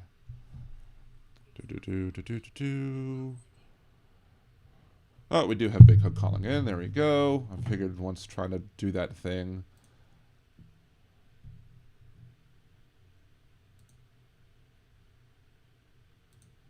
There we go. And we have Big Hook. Good to see you, Big Hook. How are you? Hanging in there. Thought I'd get the ball rolling, I guess. Yeah, I don't know what to say anymore. I mean, Trump asked. I don't know if he's asking as much as he's telling that he is demanding a $230 million payoff, or announcing his $230 million payoff. I mean, sheesh. I mean, you thought Nixon was brazen. I mean, this guy is unbelievable. Pretty much. Yeah, it's. I mean, like when I saw it yesterday, like I'm surprised when I'm surprised. I should put it that way, because you should never be surprised when Donald Trump does something corrupt. But still, I was just like, the fact that he just has the gall to push for this, it's just like, come on, are you serious? Like, as I said, if it was about the point of the issue of if he wanted his own Department of Justice just affirm that he was wronged by the previous Department of Justice, just do it for a buck and have it be on paper to say I was wrong, and he could pin it up on his office, say, this is my DOJ dollar, to show that the DOJ did me wrong, if he wasn't interested in the money. But again, he's always interested in the money, and then he's going to only contribute to, when he contributes to charity, again, it's only going to be the charities that he likes and he supports, and not necessarily be a charity that's to the benefit of the American people. And then when he gets to write it off his taxes, he gets the benefit of writing it off his taxes, so he has a smaller amount of taxable income, assuming he even pays taxes at all, because of loopholes and shit. Well, I swear he must have seen the theft at the Louvre there of the crown jewels and figured, well, if they can do it, I can do it too. I mean, like, oh my fuck. It's just unreal. He is, now he's basically telling you what he's going to rob you of now. I mean, this just gets sickening more and more, I mean, and the thing is that it's normalization to the authoritarian dictatorship that he is basically imposing on people. Mm-hmm. And, it's getting out of hand. I mean, I don't know. I mean, if he's trying to inspire the crazies to act out, he's certainly pushing all the right buttons. I'll tell you that. He definitely, is trying to do an all-out assault on every American institution there is out there, and he has obviously found all the right people to help him do it. I mean, Pam Bondi, Todd Blanche. I mean, they're all basically yes people who refuse every illegal order asked of them. I mean, it's ridiculous. I mean, I don't know where the U.S. is going to go after this, because, I mean, at this point, I don't know the depths to which you guys are going to get to, upon which a revolution has to happen to basically end this nightmare, insane, dream that he has, which is basically to be king of all people and to say, off with their heads, because, I mean, that's what we're coming to, it's ridiculous. And then when he's finished dealing with all the opposition he has within the U.S., he'll be going after everyone else worldwide and utilizing the military to pull all this, the Mad King stuff that he wants to do, just because, his parents were basically, absent, and one was a psychopath in the same vein as he is, like I said, when I first laid and heard what Trump said, I said, that's a psychopath, because I recognized it, because I lived in a family where I heard the same sort of, insane ramblings coming out as well. And I said, these people are sick. They are incapable of empathy, to put themselves in other people's shoes, to be able to see the results and the suffering. And in fact, they actually enjoy in the suffering of others. I mean, that's just it, and that's what's become of the Republican Party. They just enjoy watching the suffering of others. And, the Republican Party is basically the pure example of the greatest trick that the devil ever did was to convince people that he didn't exist. And that's just it. The Republicans are absolutely shameless, and, they find other people who have been shameless and have profited from it, and they say, oh, well, we'll do whatever you tell us to do. And it's like, so you're basically dealing with criminals who set the agenda and figure out how to take what little the current public has, and to take that away from them, and then to undermine it all. And then, because they end up being the only ones left in the game, they have all the employment and everything else, and then they will demand loyalty. And I mean, then basically it's just basic corporate slavery at that point. I mean, I don't know how else to spell it out or to define it. I mean, you guys are already halfway there. I mean, they got half of you guys with your balls in their hands in terms of refusing to be able to go out there and look for anything better because of the health care that they hold over you, because you're like, oh my God, if I go to another job, I'll lose all my health care. I mean, where do you go with this? I mean, that's where Canada has you guys beat, because we have universal health care. We can take the chances that you guys can't. And that's just it. It's, Yeah, I don't know where. I don't know how they managed to convince working class people that paying $1,000 a month for a family plan is somehow better than paying $500 or less a month for the same health insurance, or better health insurance even. Like, and $1,000 a month is $1,000 a month plus co-payments, deductibles, etc. The $500 a month or less would be everything. But for some reason, these dumbasses buy. Well, one of the reasons these dumbasses buy it is because you had idiots like Chris Matthews, who, when he was questioning Elizabeth Warren on her plan when she was running for president, kept on focusing on the fact that our taxes would go up, and kept ignoring the whole fact that, but you wouldn't have to pay premiums, so you're paying overall less money towards the cost of your health insurance, your health care. But, that's why when people try to, praise Chris Matthews, I was like, fuck him. He was part of the problem, not part of the solution. Yeah, well, I mean, he was just basically Joe Scarborough in a different wig. I mean, that's basically Joe it. Scarborough is just a freaking bimbo. I mean, like, he's the absolute, like, him and his spouse are both bimbos. They're just stupid, non-sensual. And then traitors too, because they talk badly about Trump, and then as soon as he wins, we're going to go down to Mar-a-Lago and do a remote from there, and blah, blah, blah, and we don't want to lose access and yada yada yada and fuck off. Yeah, I know, and I mean that's just it. I mean they are complete sellouts. That's the thing.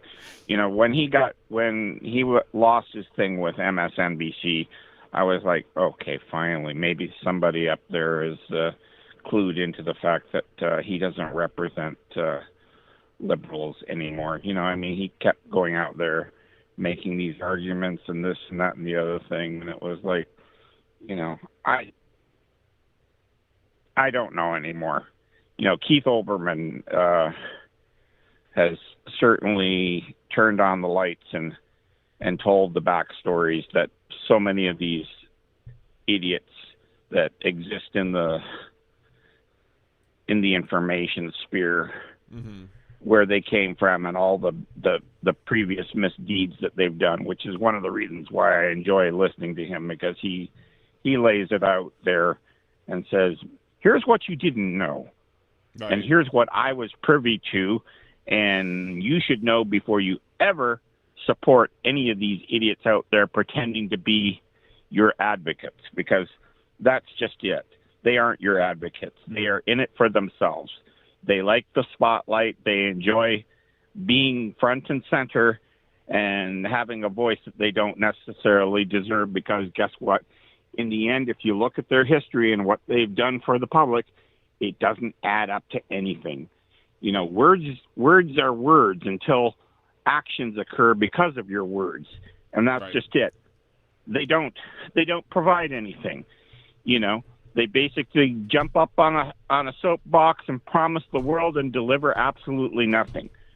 And that's the problem, you know, that these people love the spotlight but refuse to pay the bills afterwards. You know, it's the same thing like with Trump and his rallies. You know, everywhere he went, he basically screwed over every city or venue that he ever went to, because he didn't pay for the policing, he didn't pay for the airport fees when he arrived or anything. You know, I mean, that's just it.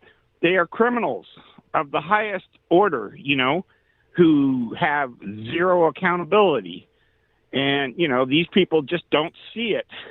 All these sycophants out there who go like, oh, Trump is the new Jesus Christ walking around in his suit. And, you know, I mean, you know, and they don't realize that they are literally the monkey sitting there performing tricks for Trump with the music box turning the handle, you know, and that's the thing.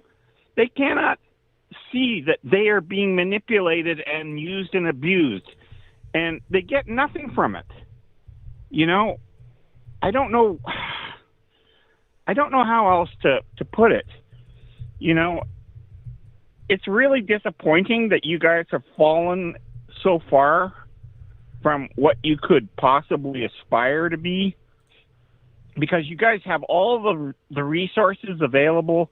You could easily emulate the Scandinavian model and take all your natural resources and your technology and put it towards, you know, facilitating the public and giving a proper social safety net that meant that every American had the opportunity to live their best life. But instead, you give everything to the fucking billionaires who don't deserve any of what they had, because they lied, cheated, and stole everything that was there.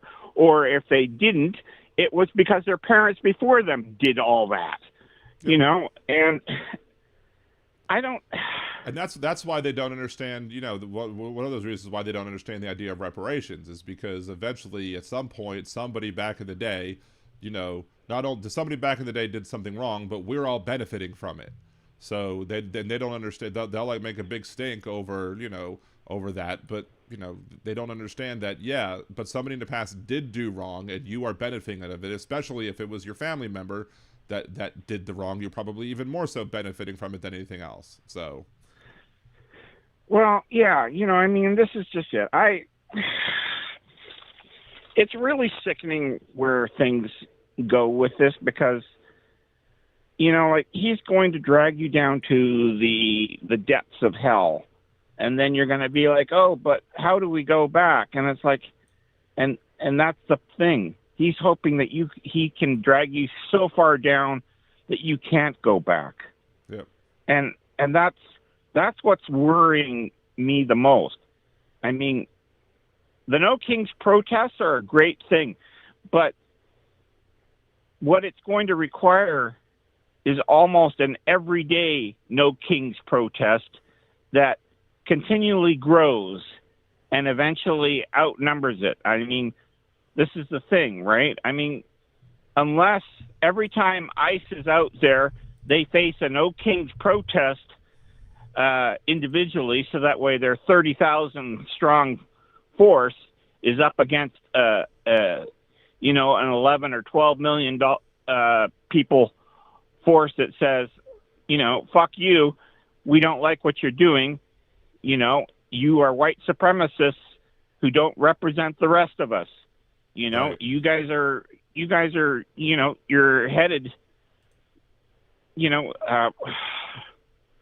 the road to hell is paved with good intentions, but unless the actions are taken, that's where you're headed. I don't know how else to put it. The resistance has got to get... I was trying to find something that one of my friends posted, but I don't quite see it yet. Apparently, there's something else that's on that they're trying towards Thanksgiving to basically make it a whole Thanksgiving week strike where you do nothing, you don't work, you don't do anything, you don't buy anything, you just whatever. But I think so. I think they're trying, but still, then is they're hoping that would be kicking a bit. But we're probably going to need more. And one of the problems is just simply the fact that within the Republican Party itself, the politicians don't have the spine to stand up to Trump because they understand that to a large enough of a portion of the Republican / MAGA electorate, which at this point there's not much difference, to enough of them, if they dare stand up to the bigotry, to the supporters, the bigotry is a feature, not a bug, and as such, they're going to support somebody else, and they're going to make sure that those politicians get primaried. So, and then they'll pick somebody who's even worse than them, which is not an excuse on the politicians. It's just the fact that you have enough Republicans, enough of this country who are registered Republicans or vote Republicans in the general election, who will say, if you go, or even the primaries, if you stand up against this bigotry that we like, then you're not going to be in elected office anymore. So therefore, and then you don't have the other Republicans are like, all right, well, we'll just vote for the Democrats then, because they're unwilling to do that either. So all of the Republican voters are pretty much to blame, because you don't have enough Republicans who are willing to vote against the Republican, who are willing to say, okay, we will vote for a Democrat this time to just prove the point that we don't need this crap anymore. And then the other Republicans who support the bigotry, well, they're just shit above and beyond. They're just the worst of the worst. Well, that's just it. I mean, both sides-ism argument is basically, it's a Republican attack, because they'll say, oh, well, we're just as bad as the Democrats. And it's like, no, there is absolutely zero comparison in terms of what there is out there. The problem is that we don't have the media sphere necessary to, to outblast all the lies that the Republicans tell their constituents and whatnot. And the thing is that they are willing victims, because all they listen to is the same crap day in, day out, whether it be right-wing radio, whether it be Fox News, whether it be OAN, or whatever, right-wing crap box that they listen to. I mean, that's just it. And they are fully embraced in racism and bigotry and misogyny to the ultimate degree. And, and I mean, that's the other problem, is that they take on the mantle of being the protector of their women, and the women are like, oh my God, I can't stand up for myself, because if I lose the only meal ticket I got, and it's like, it's sickening. It really is, that you guys live in a society where all this is done the way it is, I mean, and that's just it. There is more than enough money to go around where everybody could live their best life. The difference is that you guys don't legislate it. You don't make the billionaires and pay their fair share of the taxes and contribute to the social welfare system that is necessary to make sure that you have a healthy, educated, people who understand how life works and are in the mission to make life better for everyone everywhere across the world. And that's where it stands, because at this point Amazon isn't going to do you any favors. Amazon just wants your money no matter what. And unfortunately, I have to support Amazon because guess what? My options of being able to find the product that I want are becoming more and more unavailable due to the fact of the monopolization and the fact that they now hold a stranglehold grip over these people who want to sell their goods but don't have a platform anymore to be able to do that. And you guys have what? Maybe 5 grocery chains across a country with only 340 million people. I mean, that's insane. And I mean, your only decent option is basically Costco, and you pay a membership to be able to even have that, Yeah, but if you have the executive membership, it pays for itself. But I'm a Costco member, but it can pay for itself if it has. I mean, it does pay for itself. I mean, hell, the price of milk, it pays for itself in and of itself if you drink enough milk over the course of the year. But yeah, I absolutely agree with you that the only 2 places that we want to shop, honestly, are that and Aldi's. That's the only places that we want to go. Unfortunately, sometimes we have to go to Walmart because I'm not going to go to Rouse's because the owner of Rouse's actually went to the January 6th. I don't know if he actually went into the building, but he was there, supporting the president's claims that he was ripped off of the election or whatever. So I haven't been back into Rouse's again. But that's a smaller chain than comparatively to the other ones that are out there.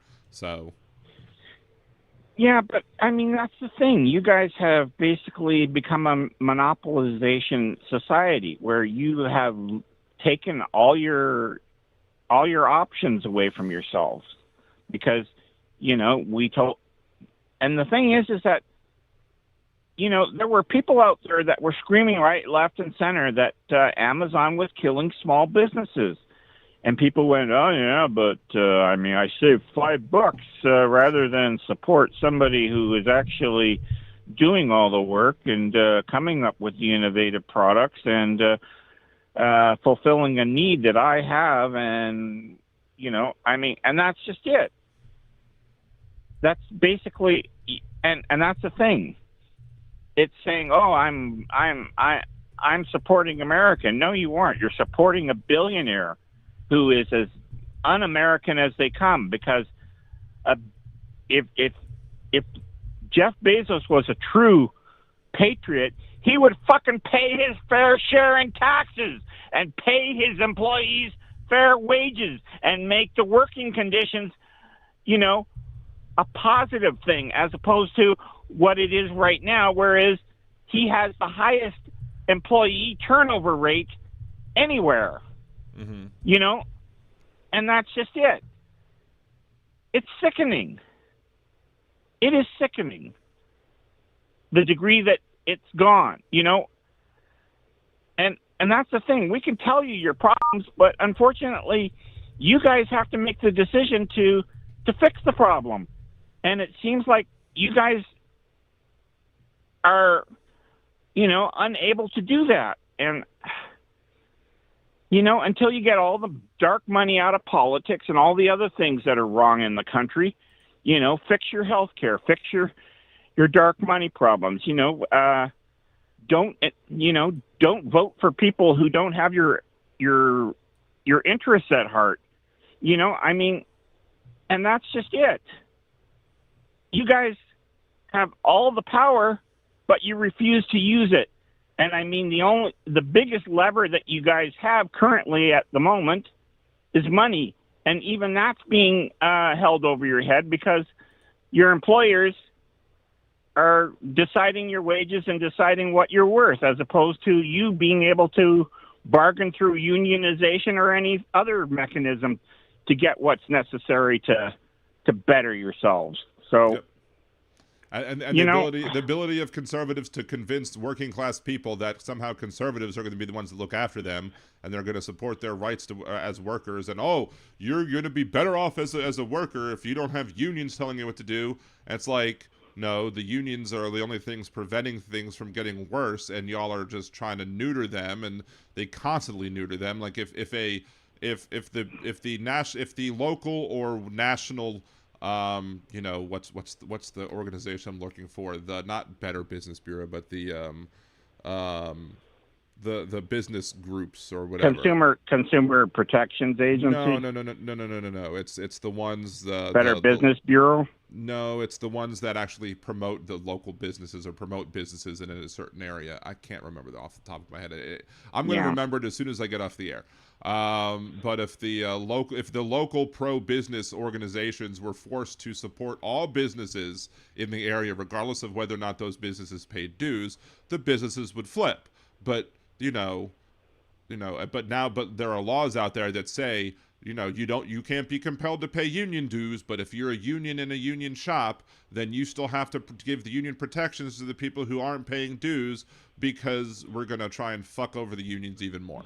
It's a bizarre set of rules. So, well, that's just it. They're the people that want to fuck everybody over else want to take advantage of the benefits that are offered, but they don't want to pay the price. And that's the thing. You can't say, oh, I want to, as someone said, they're like the people that show up at the pizza party only to eat everything, but and then take credit for the pizza party. And it's like, no, you didn't. You just showed up and you took advantage of that which was put out there by someone else. And that's the thing. Like that's what I was saying before with the Bernie thing, which is that Trump basically went out there and took all of Bernie's arguments and basically touted them as his own. He basically took all the work that Bernie had done over the years and basically went and used all of his own arguments and then claimed that he was going to work for the working people, when in fact he doesn't do any of that. If anything, he rips them off even worse than they've been ripped off before. And they go, oh, but he's a white guy who he embodies all the racism I feel in my bones, and that my pappy and my grandpappy and the one before that did, and we are going to become a white nation again. And it's like, fuck off. Right. It should be Mawa. It should be Make America White Again instead of Make America Great Again, because that's what they want. Well, that's just it. It is, it's insane, the stuff that you guys do, because you keep shooting yourself in the foot. And you go, oh, but I can shoot myself there again eventually. And, like you guys literally are volunteering to be amputated right up to the fucking knee. And then you'll think to yourself, you know what, I can shoot the other foot and get back to there, and then I'll be able to waddle around with just knees. So we got another vote. I put a poll up there. I don't know if you noticed it, but the poll is, how great is Big Hook's MAGA mocking voice? 23% have great, and 77% put the greatest. So, okay, well, I didn't give them a bad option. Jolie inspires me to do it. But that's the thing. It's just, I like turtles. I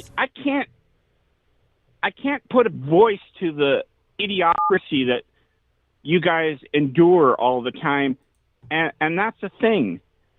The term tyranny of the minority is a voluntary thing, because you guys don't show up at the voting booths and use your voice in the most responsible way to say, this shall not stand, or, as Gandalf said, thou shalt not pass. Right. It's, this is just it.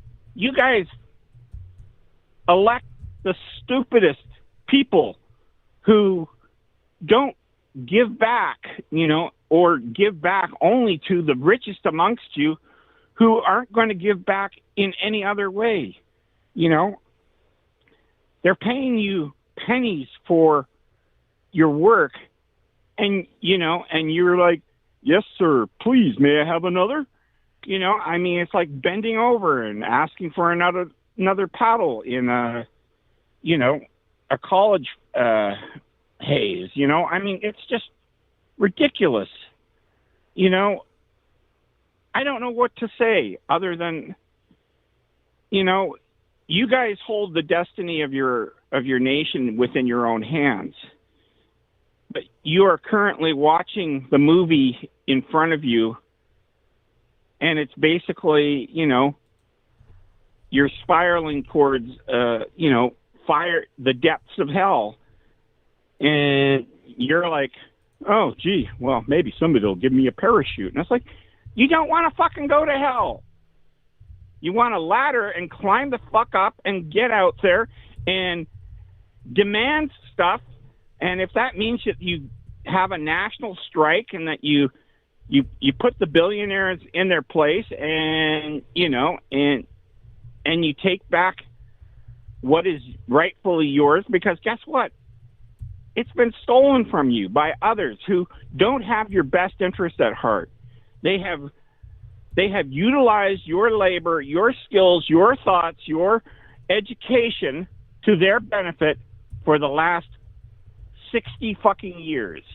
And it's about time you realize that it's not a case of you can't live without them, they can't live without you. And if they can, they need to get the fuck out and go somewhere else, because guess what? You're basically signing away your life under a eugenics clause, because that's the thing. They're going to decide who succeeds and who fails. And, and you have the choice in front of you now. You can't ignore that. You decide what's going to happen. And I mean, it's really dire right now, because the Supreme Court is basically going to take away all black representation before too much longer with the gerrymandering and saying, oh, well, we figure that, black people asking for proper representation within districts is racism. And it's like, so now you're turning racism on racism? Well, the Democrats are the real racists, is because the Democrats talk badly about white racists. Like, it's dumb. Like, where do you go with this? This is insanity. This is using words in the most obscene manner. I mean, this is, and the Supreme Court is getting away with it. And that's the thing. They don't have any pressure on them other than, oh, well, if you do what I say, I'll see to it those 3 months that you have off for your recess, you will enjoy the lap of luxury in a protected, gated community that I hold as a billionaire, and can, have somebody go out there and rub your feet and feed you grapes all day and whisper sweet nothings into your ear and tell you what to do next. And that's just it. That's where you guys are right now. Realize it or not. You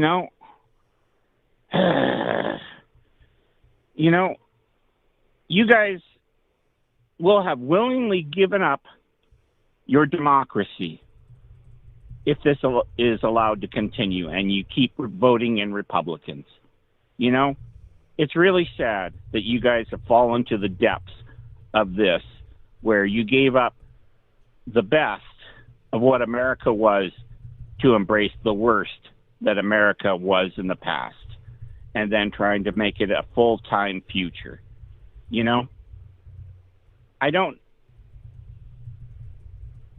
It's really, really disappointing. It really is. I would say that I feel sorry for you, but I can't feel sorry for you anymore. I feel angered by the fact that more people have not come to the conclusion that I have, that they are getting royally fucked, and that it's time to stand up and say no more, and turn it around and make a stand, because if you don't make a stand now, you won't be able to in the future. And that's just it. You know, take your country back from these idiots. The tyranny of the minority only is the tyranny of the minority because you guys allow it. And that's what's so disappointing. You know, everything is there. You know, you can see what the Scandinavian countries have done, and you could model yourselves after that, and you could do much better things for everybody within America. But you refuse because I don't want to pay higher taxes and receive more benefits than I ever have had in my whole entire life and never have to worry about anything. Oh, my God, that would be ridiculous. I mean, yeah. That's what you guys are at. DB Golding over on Twitch says, as a person from outside looking in, I agree a lot with what this bloke is saying. I'm like, well, he's also from the outside looking in because he's from Canada. So,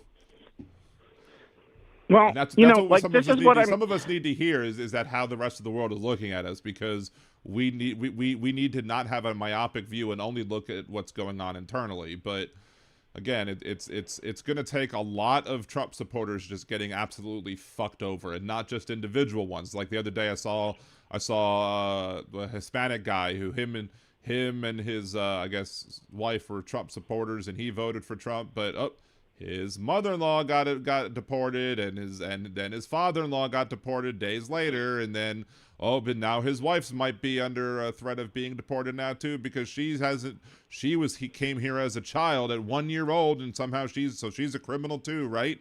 So now he's all, this isn't what I voted for. Well, you just didn't realize it would affect you too. But that's the thing. They don't want to listen to other people tell them the truth. They want to ignore it, and they want to pretend that anything that Trump has said is going to come true. And that's the thing.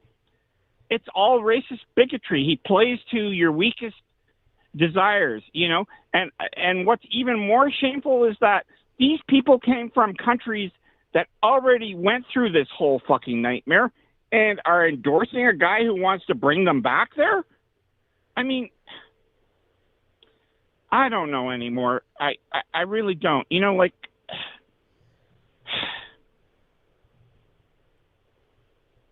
I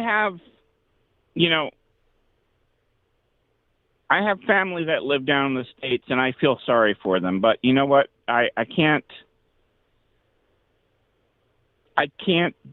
you know, I won't ever go back down to the States again, because, you know, I see everything that's bad that is down there right now.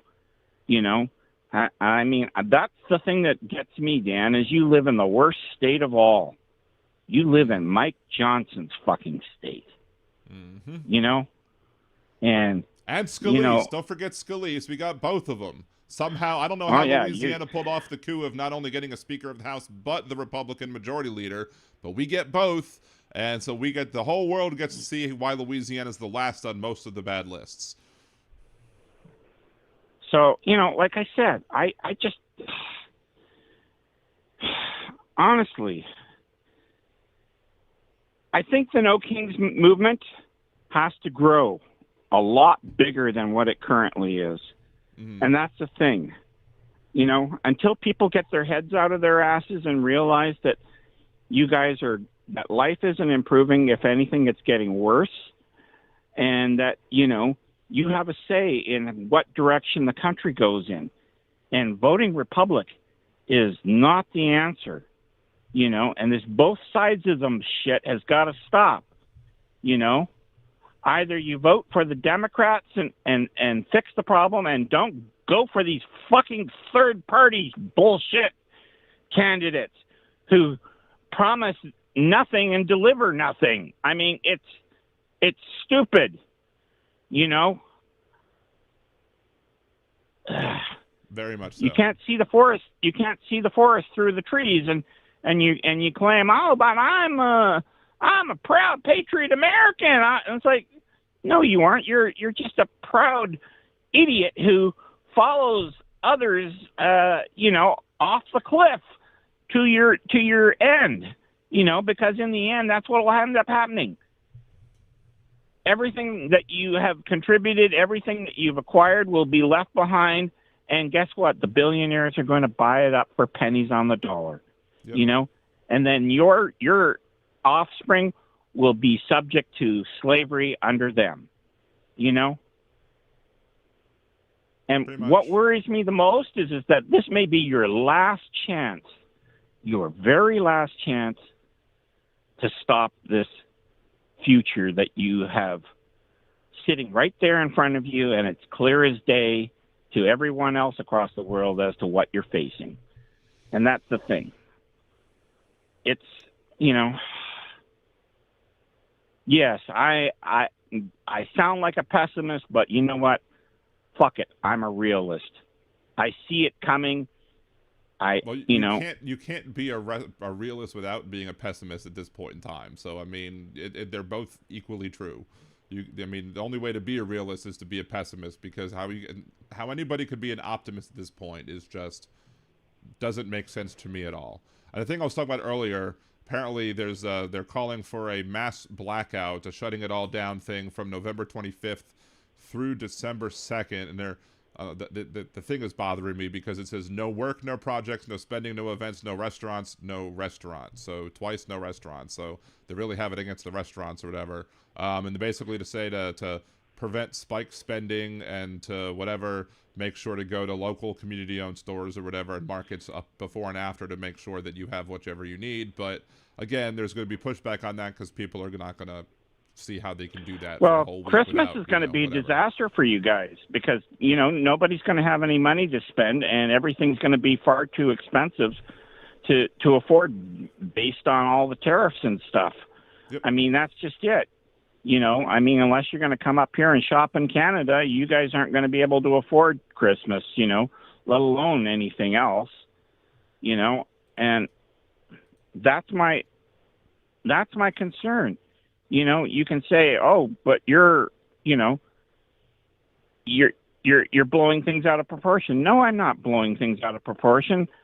I see what's going on. People are, you know, I mean, if you say that you're a patriot and you're okay with masked men basically kidnapping children's parents at an elementary school and then deporting them and leaving the children basically parentless, and then wards of the state, and once they become wards of the state, then they will deport them too. Mm-hmm. And where?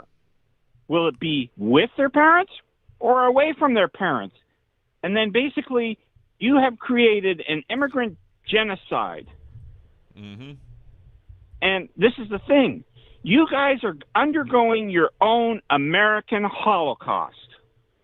You know, and you guys haven't stepped up and said, "Nuh-uh, not on my watch." You know, and I get it, peaceful protest, but you know what? It's not enough. It's not enough. You're right. I don't know what the real answer is. Maybe it means withholding your taxes, doing something that stands out and brings everything to a halt and says, this will not stand and this shall not pass, and you need to get rid of Trump and all of his sycophants and don't allow this to ever happen again, because that's the thing. You guys are standing at the cliff and all it's going to take is a nudge and you guys are gone. You know? I don't know. All this anger comes from the fact that it is so all out in the open nowadays. That's what gets me. Trump is now saying, "Oh, you have to pay me $230 million for what? For breaking the law?" Right. I broke the law and now pay me because I feel you were mean to me. I mean, if that doesn't speak to you already, you know, then you're much stupider than you look. You know, and I mean, that's just it.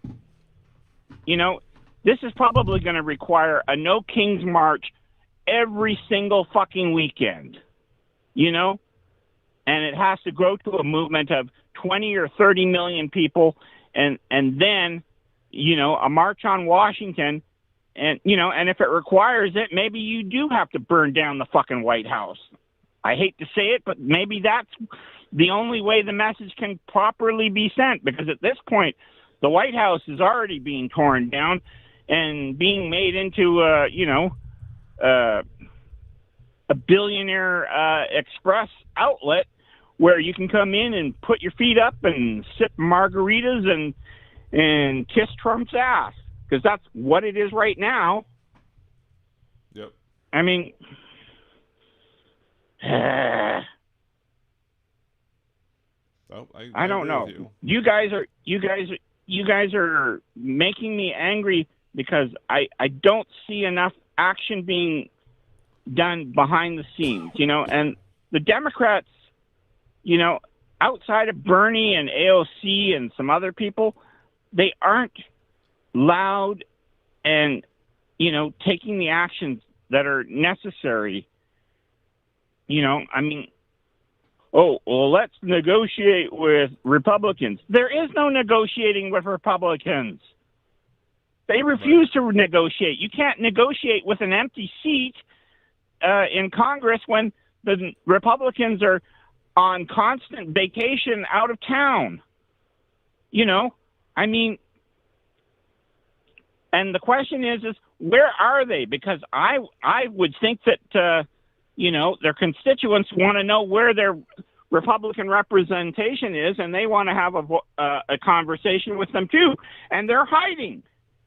So not only are they hiding from Trump, but now they're hiding from their own constituents. So at which point they've abandoned their seat in Congress. Right. I mean, that's as bad as that one that was in a dementia healthcare facility that nobody mentioned before. I mean, well, I mean, shockingly enough, the whole being right once a day thing. I mean, even Marjorie Taylor Greene was like, "Well, why don't if the Republicans want government to reopen, then why don't they just use the nuclear option on the filibuster and just stop the filibustering in the Senate?" And I'm like, because then if the Dems win the midterms, they gain that same power, and as a result, they can overturn absolutely everything that Trump has done, and they can basically take the power of the purse, as well as if they win the Senate as well, they can turn everything upside down, and Trump becomes a lame duck president, and they can impeach his ass once again, and they can do whatever is necessary. They're going to try and steal the House. They won't be able to do that if they steal the House, and they are able to redraw the lines so that there's no Democratic districts across the South to begin with. Do you think it's just a coincidence that the Supreme Court stepped in and decided, let's look at the Voting Rights Act again? Because guess what? Not at all. It's not a coincidence.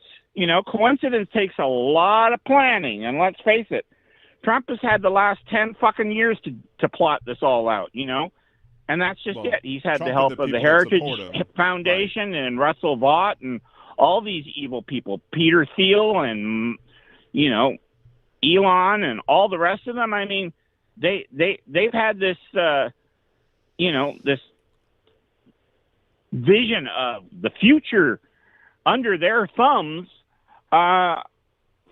since forever, and that's the thing. It's a shared madness that doesn't include any of the American people, because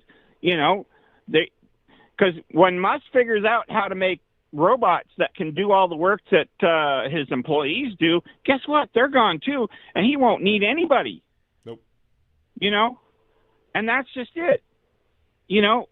Well, that's why I constantly that's where ask you're Republicans, I'm like, where do we go to when everything is automated and we don't need human workers? Or you don't need 90% of the human workers that we currently have, and they don't have an answer for that. And the answer should be, don't just let them starve. We need a better way to be able to have things like a universal basic income, but they don't want to talk about that. Tim in the chat goes, what should Dems do about the shutdown? Do they actually score points by caving? Absolutely not. They do not score points by caving. Unfortunately, Democrats cave far too many times already. We cannot simply cave in. We need to put a line in the sand and say, nope. If you want to get around the shutdown without giving people, making sure they have at least their healthcare subsidies that were stripped away from them in the bill, they need to actually do the drastic thing and do the nuclear option like old EmptyGee is saying. but I mean, it sucks that people don't. I mean, like Jackie in the chat works for the federal government, not getting paid because of that. And look, it sucks. It absolutely sucks. And I don't know if you're a required worker, Jackie, or if you're furloughed or whatever, but it absolutely sucks that you can't get paid and you can't support things. And furthermore, if the shutdown continues, people don't get food stamps. But the Democrats need to say this is something of the Republicans' creation. They could fix this. They could stop this by simply compromising with us on the healthcare subsidy things, on the subsidies for the ACA. But they're not doing that. That's all we're asking. Do that, and we can reopen the government back up. And they're not going to do that. So the Democrats need to stand firm and need to be effective in letting the people know that if you're not getting your food stamps, it's because the Republicans want you to lose your health care too. And that's what the messaging needs to be said. And I have no faith in my mind that they won't cave, because they have done so too many times in the past. But you have people like, well, it's going to be a no Thanksgiving. You know, I mean, that's the thing. You won't have food, because no food stamps means the people aren't going to be able to do what they rely on, you know. And I mean, that's just it, you know. I mean, and the Republicans don't care. Nope. That's the thing. They are getting their paycheck. Yep. They are getting their paycheck. Right. The Constitution prohibits them from getting paid less than they got paid prior. So they cannot go without a paycheck. They can get paid without it during a shutdown, but nobody else can get paid. Even the essential workers have to work without a paycheck, except for, I guess, the military folks for at least 1 month when they've, you know, found money somewhere, but they're not going to have a good time finding money places if Donald Trump pays himself, you know, stupid settlements. Well, the food banks are going, you know, under, because there just aren't enough donations and the food is just unavailable. So unless you're going to go out to the farmers' fields and go pick your own food based on the fact that they can't sell it, I don't know what else you're going to do. I mean, that's what it may come down to. And I was just thinking the other day, like I was driving to lunch the other day, or yesterday I think it was, and I was just thinking to myself, the idea that we even need food banks is just shows how bad we are as a society. We should not need food banks. We should be making sure that everybody has at least enough food to eat and a place to live, put over their head, so in the weather, like, you know, there should, and healthcare. But there should be, people should be able to live and not have to die trying to live. But we have too many people in this country who don't believe that and think that if somebody can't afford to live, then just let them die. And that's the Republican plan pretty much for everything. Oh, that was me. I hear. Sorry, I was just. That's fine. No, that was me. I was just trying to get another feed up, because I can't read the chat with just my when I'm using my phone to talk to you. So that was me enacting something else there to look in on what's being said there. Understandable. I just, I'm a nice guy, and I can take a lot, and I can put myself in other people's shoes and see things and whatnot. But, you know, like, it's just gotten out of hand. The racism, the bigotry, the misogyny, the indentured slavery via the billionaires of the United States is just, you know, en masse, is just unreal, you know. And all these corporations that say, oh, but we're making your life better. Remember when GE used to be, their slogan was, we bring good things to life, you know, and that is no longer true anymore. If anything, all the lights are going off, and you're going to be left there holding your one candle in the dark, hoping that someone is going to come and rescue you. I mean, if you don't run out of oxygen first. I mean,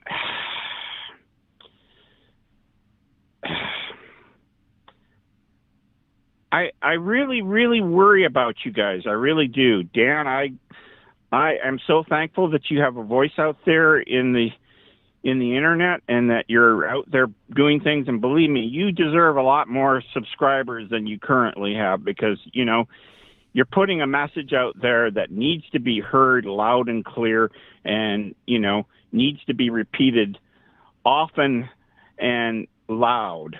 I mean, that's just it. I mean, I come on here because I think if I add my voice that somehow things will change, and I hope in some small way it contributes to that change. But I'm limited into what I can see, and and what I know. I mean, I can only compare what I have to what you guys have and go, what the fuck is wrong with you? Outside of that, what else do I do? I mean, you guys opt for this insanity that you currently live under, and that's from 50 years of, Republicans, basically, controlling the education system and dismantling critical thinking and putting candidates before you who promise the world and deliver you a big bucket of shit that you're supposed to eat from. I mean, that's just where it is now, and I mean, tell me, do you know where your Republican representative is right now? Do you? Me? Are they sitting in there? Yeah. Well, no, anyone out there. My representative is actually a Democrat, shockingly enough. But otherwise, yes. That is a good question to ask any Republican who voted for Republicans. Where are they? What are they doing? How are they helping you? And that's just it. I don't know what else to say, because they're not in Washington. And if they're not in Washington, and if they're not in your state, then guess what? They're on full paid vacation on your tax dime. And that should tell you everything you need to know about the Republicans. Right. But I don't know. There's a new functionality on YouTube which allows you to highlight a clip or whatever, and so I just highlighted, I think, like part of your call as part of the clip, just to be like, we'll see how it works. So that's fine. I don't. Believe me, I have no shame or humility left at this point in my life. I mean, let's face it.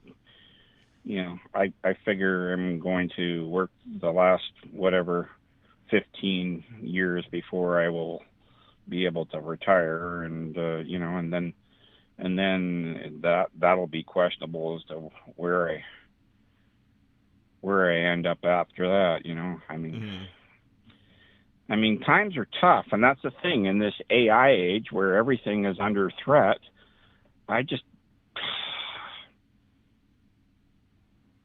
Would it be appropriate to say AI has turned me into an absolute pessimist? I mean, I know you don't. I mean, you have much more problems with AI than I do. I mean, obviously I use it, but I mean, the fact that we have such an immature president who's using AI videos to show himself dumping all over this country, and the thing that the Republicans don't even get, how that's an apt image, because basically it's showing Donald Trump shitting all over the country, which is an absolute truth, is what he's doing, but they don't realize how apt that is. Instead, they're just, he's shitting all over the protesters, Sorry, I took a... Yeah, but let's face it. I mean, if you look at Republicans, I mean, they've figured out how to go to the county fair and sell shit on a stick. And these people will eat it up day, night, and forever. I mean, that's the thing. They think it's the greatest thing since sliced bread, And that's the thing. You can't fix stupid, because guess what? They believe in anecdotal bullshit from right-wing sources, and you put the evidence in front of their face and they go, but, and it's like, that's exactly what you're looking at. You're staring at and eating out their butts. You think that we call you an asshole for bad reasons, and it's like, no, it's because you got your head shoved up their butts. Yep. I don't know how else to put it. I don't know how to be polite about it anymore, because you keep shooting yourself in the foot. You keep making other people's lives worse. You think, oh, I'm only hurting myself. No, you aren't. You're hurting everyone around you, every person that contributes to society. You keep, taking your own rights away as well as other people's rights away. And you think, oh, well, I can't make a difference. Yes, you could. You could vote to make things better. You could go on strike and say, this can't be allowed to continue. We want more because we deserve more. We are the ones that make the factory run. We are the ones that make sure that things go out on time. We are the ones that do all the things that are necessary for human existence to continue. All you do is sign the paychecks. And outside of that, that's it. And you don't, and you keep more of it for yourself each and every time and say, oh, but you're not worthy. And it's like, we're not worthy. We're the ones fucking doing all the work, and you're the one there collecting all the money. You're the one that's not worthy. I said I shared the best. I called it the best of Big Hook Call or whatever. And I say, and Tim goes, was it the Edith Bunker segment? And I'm like, well, I haven't done my Edith Bunker imitation yet. So I don't know if anybody's heard my Edith Bunker imitation, but it used to make my entire family laugh. I used to make my entire family laugh at but you're not conservative enough to be Archie. So, but my cousin Bill would do Archie, and I would do the Edith version of Those Were the Days, that had the All in the Family theme song. So. But the funniest part of it is that Carol O'Connor is a liberal. Oh yeah, and I mean that's just it. They don't see that he was making a mockery of them. Yep. And this was, and that's just it. They couldn't I don't think he could have done the part as well had he been a conservative. I think you have to be a liberal to understand what you're doing in that role, to make it to realize that you're making a parody of the people who he represents. Well, that was like the Colbert Report, and they go, I really like that Colbert guy, and it's like, they're making fun of you, you idiot. Yep. They're calling you out face first, and pointing a mirror at you and revealing who you are in public. And the stupidity that you spout, they go, oh, yeah, but that's funny. That reminds me of someone. Yeah, yourself. Fuck. I keep coming back to the quote that that I don't think I made it up, but it somehow came to me. God must love stupid people, because otherwise he wouldn't have made so many of them. And that's just it. There is no shortage of stupid people out there who eat this shit up day, night, and then some, and they continue on and on and on and go, oh, but let's agree to disagree. Well, disagree on what? Donald Trump did say he left the poorly educated after the 2016 Nevada primaries, and ever since then, his supporters have actively, daily, tried to prove themselves continuously worthy of that love. So, well, that's just it. And then the argument goes, oh, well, let's agree to disagree. So you say you're hungry, but a Republican says, no, I disagree. You're not hungry. You're just lazy. You're not hungry, lazy. you're lazy. Yeah, exactly. You're lazy. Lazy people who aren't working, who are disabled. Lazy people who are children who are not working because they're in school.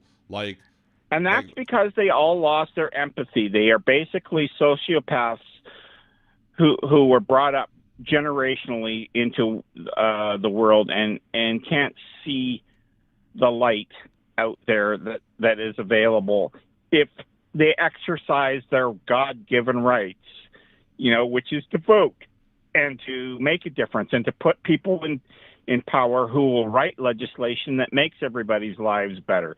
But instead, they keep putting the same shitbags in place who go, well, I have to go to a meeting.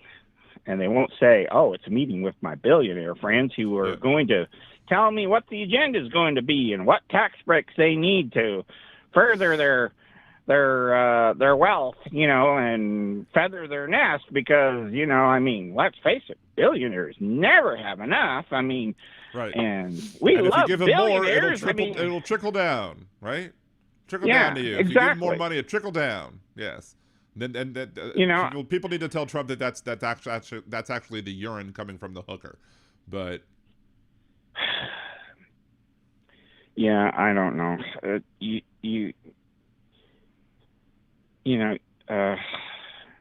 Michael McAndrews, that why old can't we all saying, scam and become rich like Trumpy?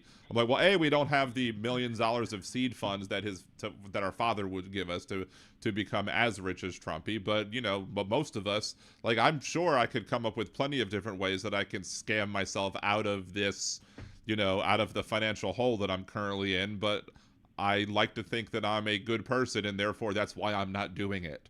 Like, I'm probably smart enough to get away with it. I just don't think that I should do it. Yeah, but that's the thing. If you were a Republican, yeah, but that's the thing. If you're a Republican, podcaster or whatever, you get paid to lie. Right. Well, I'm not even talking about podcasting stuff. I'm talking about you don't even have to come up with your own script. It's already written for you and submitted to you to read out on Yep. air. That's the thing. These people aren't geniuses. They are basically if you slaves notice, of. Was it Ken Good that was called in the other day? He mentioned that I brought up talking points or whatever. And I'm like, but the same things that he said were pretty much matched the same things that every single conservative pundit says, because every conservative accusation is a confession, because they are the ones who can't think for themselves and constantly. I can't tell you how many times whenever I've brought up at first it was like 18, and then it was over 20, then it was over 30, now it's over 100 Norfolk cruise ship employees who have been detained, deported, and banned from this country for 10 years. I can't tell you how many Republican, conservative, MAGA folks have made the same exact response to it, which typically goes like, oh, well, they wouldn't be making all mistakes if it wasn't for Biden. I'm like, no, 100 is not a mistake. 100 is purposely done. 1, 2, maybe 3 might be mistakes, but 100, no, that's not a mistake. It's purposely done. It's willfully done. And it has nothing to do with people that Biden let in because they were here working with legal paperwork. But they don't want to understand that. They just want to say the same bullshit argument time and time again because they know the racist base that they're pandering to are just going to eat it up like a whole bunch of hamburgers.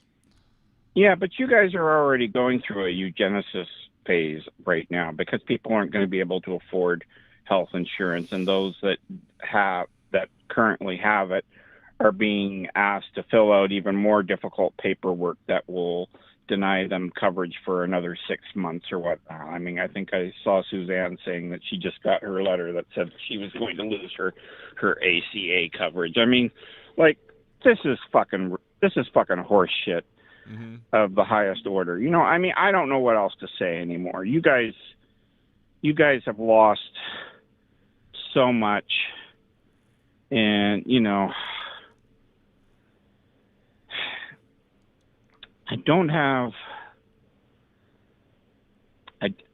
I don't see a bright future unless you guys stand up and make yourselves as loud as you possibly can and face what's there. Because at this point, Trump is getting desperate because he is now arming ICE to the fucking teeth, and he's now putting the military on alert that they can be called up to basically, tamp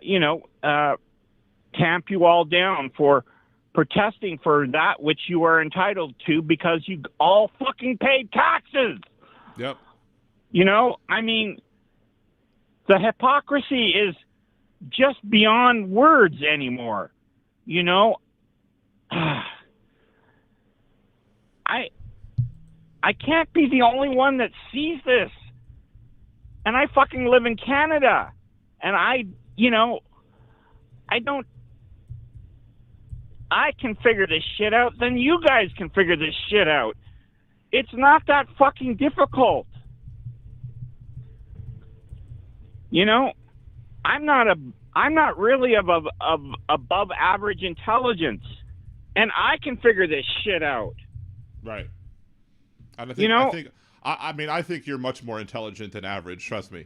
But I mean, I get your point or whatever. But one of the things that you're saying, people need to be loud, and that's one of the reasons why I, plead with people to just, not just with my videos, but for every creator that you like out there, share their content, like it, comment on it, help the algorithm out, because then more people are going to see what we're saying. More people are going to see the arguments that are being made. If you see an argument that you like, you need to do as much as possible on that video with that argument to get the algorithm hit so that other people will see it as well, and then it'll start to grow. Because if you don't do it, then it's not going to get seen, because the algorithm's going to go show some, racist asshats video with, 100,000, MAGA trolls who are just hitting the keyboard like blind monkeys trying to, get their people, the exposure that they need. So that's why we need to fight back, especially on the algorithm path. Well, I think what it entails is that you guys have got to organize local now. Yep. And that's just it. Like they say politics is local, then, protests have to be local. It means that you guys have to go out within your communities and organize locally and put protests out there, and make it happen, because that's just it. It isn't going to happen in a vacuum, and it's not going to happen miraculously. You guys have got to do the work, and I don't know how to put it any other way. I can shout as loud as I can up here in Canada, but, it's you guys with the boots on the ground with your signage and whatnot, and putting pressure on local government to push back and say, this is not working. Right. Our people are suffering and things are not getting better. The government is failing at every juncture because of this shit. And, until something changes monumentally, it ain't going to happen. And change only comes when, everyone contributes. And maybe that's what it is. It's going to require local protests and organization and whatnot, because that's the only way I see it growing. Because you can't say, oh, well, we want Indivisible to organize every single protest, because you know what? Right. They can't do everything. You have to do it George on Soros your own. is going to run out of money eventually, right? Oh, God. Trump went out there and said, oh, yeah, I see all these signs out there. George Soros is funding their signs and stuff. And like, dude, they're all fucking written in Sharpie, you motherfucker. They are not, paid signs. Right. Right. I love the thing, like, all these people, you clearly see it's a paid protest because of all the matching signs, and then they show the protest with the no kings, and everybody has a different sign. Meanwhile, you look behind Donald Trump and everybody has the same sign. So every conservative accusation is a confession. Yeah, I know. Anyway, I don't know. Did I put enough piss and vinegar out there for you? I don't know. I don't know. Hopefully you did. We definitely need more. Rather too much than too little, I would say. So keep on. I would also say keep on pissing on us, but Trump A might like that, and B that's also deserving of it. Yeah, that's his kink. I know. But yeah, that's just it. I'm happy to be a voice for you guys, but in the end, I can't march for you guys. You guys have to march for yourselves. You have to go out there and you have to make it evident, and you have to make sure that and it's not just, you can't just preach to the choir. You got to put it out there and you got to make it happen. Do the overpass signs, go out there and do things, make sure, go, if you have the means, then contribute to food banks, and don't just give them your old canned goods. Give them money, because they can buy far more food with money than they can with stuff that you've decided, you know what, I don't think I'm going to actually eat this, because that doesn't fucking work anymore. Right. You guys have to get smart. You have to get active. You have to You have to take back your country from this tyrant who is determined to basically put you all under his thumb and make you scream as loud as possible that, oh, please stop, before it's too late. You know, I mean, that's just it. I mean, you guys know the mission. You got your marching orders from all the other people that are out there. You know, I'm just one voice of many out there that want better things for you guys. But you guys have to demand it, and you have to stop accepting their bullshit excuses as to why they can't. Because in the end, it's always the same story. It's because billionaires don't want to fucking pay taxes. You know? You guys have the means and the money are there. They're the ones with the most to defend, too. Like, you know, to me, like, if you have that much to defend, you should be paying so much more to protect it. I mean, maybe it sounds like a protection racket, but in reality, you know, if you want our protection, pay more in taxes. And if you don't want our protection, go to some other country and hope that they can protect you and hope that you do better tax-wise in those other countries. Because, you know, they're not going to do as good of a job as protecting you as the U.S. military would, because the U.S. military is the strongest military in the entire frickin' planet. And, you know, as much as the Republicans like to say how weak we were under Biden, no, we still had the strongest military in the planet comparatively to the next 7 combined. Like, it's absurd that, you know, anybody would dare suggest. And if anybody in a Democratic administration would say that the military was weak during a Republican administration, they would be absolutely castigated as being like, oh, he's against the troops, he's speaking bad against the military. But for some reason, it, you know, comes around, you know, again, had Biden done it, whatever, but Trump did it, it must be okay. Someone made a good song about that, I think, sometime, whatever. Yeah. Sounds familiar. Yeah. I want to apologize for my last phone call from before. The beeping sounds and whatnot were overwhelming. I apologize for that. I thought it was more important that I get out there and say something than you know, it's the all other good. things. But it's all good. I'm trying to make it a dance song, like beep beep beep beep. Anyway, so yeah. anyway, Well, I'll let you hear the Japanese thing some other time. The greeting that I get in my other car. It literally goes on for like 30 seconds or almost a minute, saying, you know, yeah.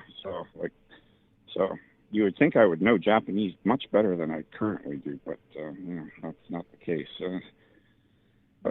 Yeah. Unfortunately, too many people are just turning Japanese and not speaking Japanese. Oh my. Anyway. Well, and Japan apparently has gone and elected.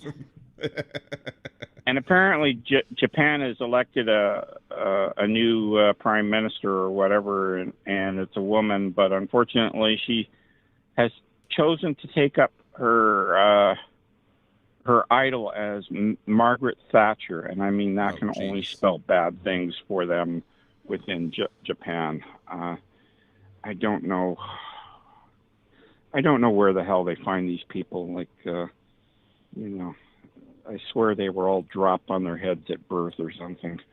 Well, this is a good meme I just thought of. Meme from the Iron Snowflake. If Obama had to release his birth certificate to prove he was an American, Trump can surely release the Epstein files to prove he's not a pedophile. Yeah, no, that sounds pretty much spot on. But at any rate, okay, well, what can I say? You know, it's up to you guys. Yep. It's all in your hands at this point. You guys have to do the marching. You have to do the protests. You have to do the overhead signs. You have to show up at the school boards. You have to show up at the town meetings. You have to talk to your mayor. You got to talk to all your representatives and say, this is not working. And if we're not getting representation through taxation, then the taxation has to stop. And it will only, you know, go back when you guys start doing your jobs and actually doing what you're paid to do. You know, because otherwise, I mean, you're already down a libertarian road now, because the difference is that you're paying taxes and you're getting nothing for it. Mm-hmm. You know, I mean, outside of, you know, giving, how many billion did he give to fucking ICE? He gave like almost $300 billion to them. Something ridiculous. I mean, you want to talk about horse shit, you know? And then he's going to go and take your National Guard and the military and turn them against American citizens. $75 billion over 4 years is what ICE has gotten. An additional $75 billion over 4 years is what Trump gave to ICE in the Big Beautiful Bill Act. The big, beautiful, bodacious bumfuck bill, or whatever. You know, like, none of these people should be welcome in their homes for Thanksgiving because of all the evil things they go. Because they'll go, oh, let's give thanks for what? For what? Right. What did you do that you have to be thankful for?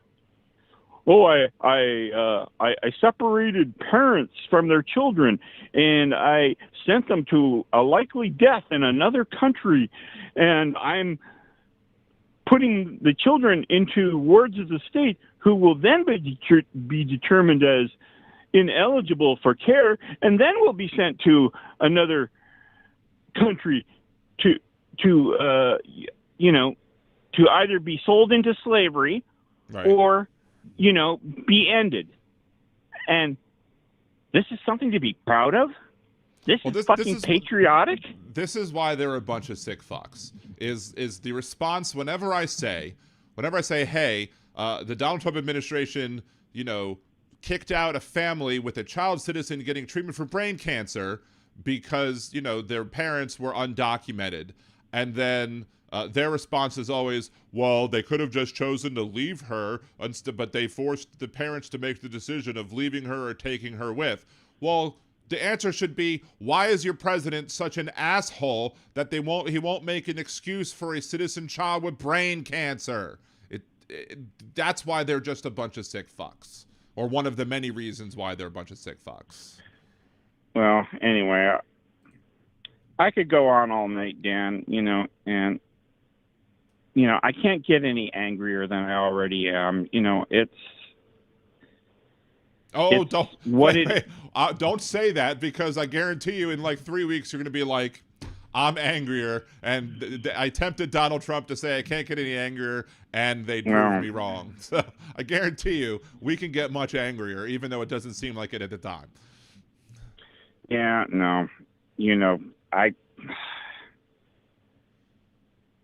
don't know what else to say. Like I said, it's not in my hands now, it's in your hands. Yep. You guys have to do you have to protest on the local level and make it felt through all channels of government upwards until the message is finally sent clear that, you know, this is no kings. This is not an authoritarian country. Your country was built on democracy. But more than ever, the thing is that you guys constantly keep electing these fucking dumbass Republicans who, you know, Nixon, the first criminal, you know, I mean, then it was Reagan, the next criminal. Then it was, you know, both of the Bushes, you know, one who was a senior was the criminal who knew how to do things behind closed doors without, you know, leaving much evidence, and the junior was the biggest dumbass of them all, who you know, dragged you into wars that, you know, killed so many people and so many innocent people. I mean, and left radioactive waste from uranium shells and whatnot, you know, leading to birth defects and making the world a sicker, sadder place. I mean, he should be sitting. George Bush Jr. should be rotting in a jail cell somewhere, you know. And if he was brought up before the Hague, he certainly would be, you know. But that's the thing; these guys never fucking face accountability, and they hide in the U.S. because we allow criminals to become politicians, and that's the Republican way. Right. Where else can you fail upwards and take money from the same family, the Bin Laden family, and protect them, and then send them out of the country when it turns out that Osama went out there and did all this stuff and took down the 2 World Trade Centers and whatnot, but that's America. We fuck up royally. That's our reputation across the world. We're the protector of fucked up freedom. Where else?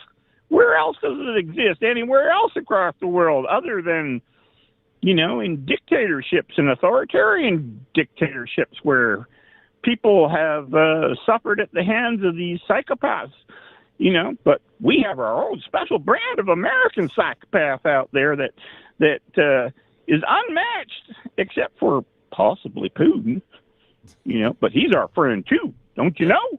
Right. Remember when Obama said something after, before the 2012 elections, where he said something like after the election he'd be able to talk with Russia, and I think Putin was still in charge then too.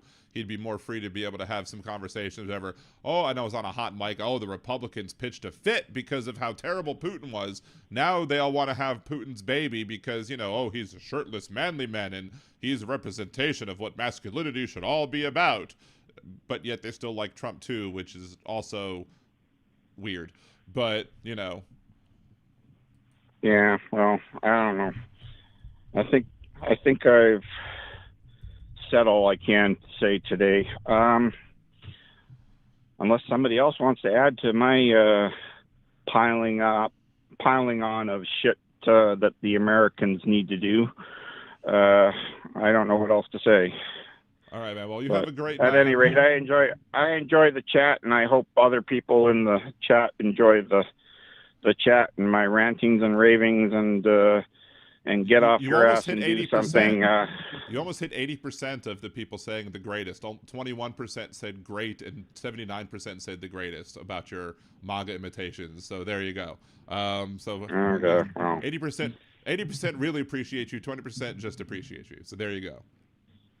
Okay, well, where else am I going to be allowed to go on like this other than, people who don't really care and just have already written me off? Well, we anyway, haven't written you off. We like you, Big Hook, so there you go. And you're always welcome. A welcome addition to Liberal Dan Radio. Talk from the left, that's right. So, well, my only hope is that some other people out there hear it because, if you can't see it, and if somebody doesn't tell you what's happening out there, you can't be aware. You can't be woke. You can't be what's necessary. Citizenship is a responsibility, and that means being aware of what's going on and what's being done right and what's being done wrong and how to fix it and how to make things that are fair and equitable to everybody. And that's just it. You guys have left it go way too long, and you've handed all the power to the politicians who don't answer to you. They answer to billionaires, and the sooner you realize that, the sooner you'll be on the path to redemption and taking your nation back to a respected level of, of governance as well as humanity. That's the thing. You guys have the highest potential, but it's so wasted with all this bullshit that billionaires want because, they have gone and stolen almost all of the wealth of the middle class and the poor. And, and where are you going to go? At this point, you're just on the edge of the eugenicists, whether it be starvation. That's what it is. Mm-hmm. You guys will be the new Gaza, where, Netanyahu has gone and starved the majority of the population into genocide. Netanyahu said there was no starvation going on there, right? Dumbass. Anyway. And that's just it. That's where you guys stand right now. You stand on the edge of that because if he takes away all your benefits and shuts down all the little the old age homes, as well as the nursing homes, as well as all the hospitals, and eventually, there's no food in the food banks or anything, and and all you have to rely on is family. It's you're rolling downhill at an accelerated pace, and where it ends is the billionaires will just be fine. Yep. And they'll have all the money, they'll have all the control, and they decide your fate. And that's a world I don't think anybody wants to live in. Nope. Not me, at least. I welcome our alien overlords. Anyway, so thank you so much, Big Hook. Appreciate you, and you have a good rest of your night, man. You too. Thanks, everyone. Bye. Bye. All right, Big Hook, everyone. Again, the call should be there at some point, or the little best of video. I might edit it down a smidge to get it a little more compact for sharing purposes, but we'll see what the highlight actually created, and then go from there. Somebody mentioned something about Edith or whatever. I did want to give a warning to my wife first before I did the imitation of Edith. I don't do it necessarily like great Archie imitation, but if you're listening on headphones, you might want to turn the volume down a smidge, because my Edith is a little loud, because oh, the way Glenn Miller played songs that made the hit parade. Anyway, I'm not going to go on further, and you knew who you were then, because that would completely blow out everybody's speakers. So, but anyway, that has amused various people. Actually, I think I have that video on my nerdydan.com channel as well. If you go to youtube.com/nerdydan.com and you look at those videos that are there. Hold on, let me just go ahead, and I'm going to use my Nerdy Dan thing to give a 29th like to my own video, and then we're going to go to my YouTube. Was it Studio? And then I can playlists or whatever, blah, blah, blah, content. Will it be under All in the Family? There it is. Oh, there's the one with me and my uncle, with me being, I could just play it. All right, so here is me and my cousin Bill. I'm just going to play the audio for it, whatever. If you want to see how much larger I was, actually, let me pull this over real quick to the alternate, just so you can see exactly how much larger I was before losing all the weight. So there's much bigger me, and here's, less bigger me. I still have a bunch of weight to lose, mind you, but that's how big I was. And right over there, right over here, that's my grandfather on my dad's side. That's my good one, or the only one that I claim at this point. So here is my cousin Bill. If you watch wrestling, you will know Bill as Bill Apter of wrestling fame. He was very big, way back in the day. And when he came down to New Orleans for a previous WrestleMania, I think the last WrestleMania that was here, we were walking around the city, and people were like, "Oh my God, it's Bill Apter! Oh my God, it's Bill Apter!" Which was, just amazing to see how many happy people he has made, who are professional wrestling fans or whatever. And people are like, "Oh, can I have your autograph?" And they're like, "I don't want to interrupt your dinner." I'm like, "No, please interrupt the dinner, because I am enjoying seeing everybody giving this man, who is such a good person, getting all this love." But anyway, here is again me and my cousin Bill singing the All in the Family theme at a Thanksgiving celebration one year in Delaware. Oh, wait, hold on. We are, for some reason, the volume is not on. Why am I not hearing the volume? That's bizarre.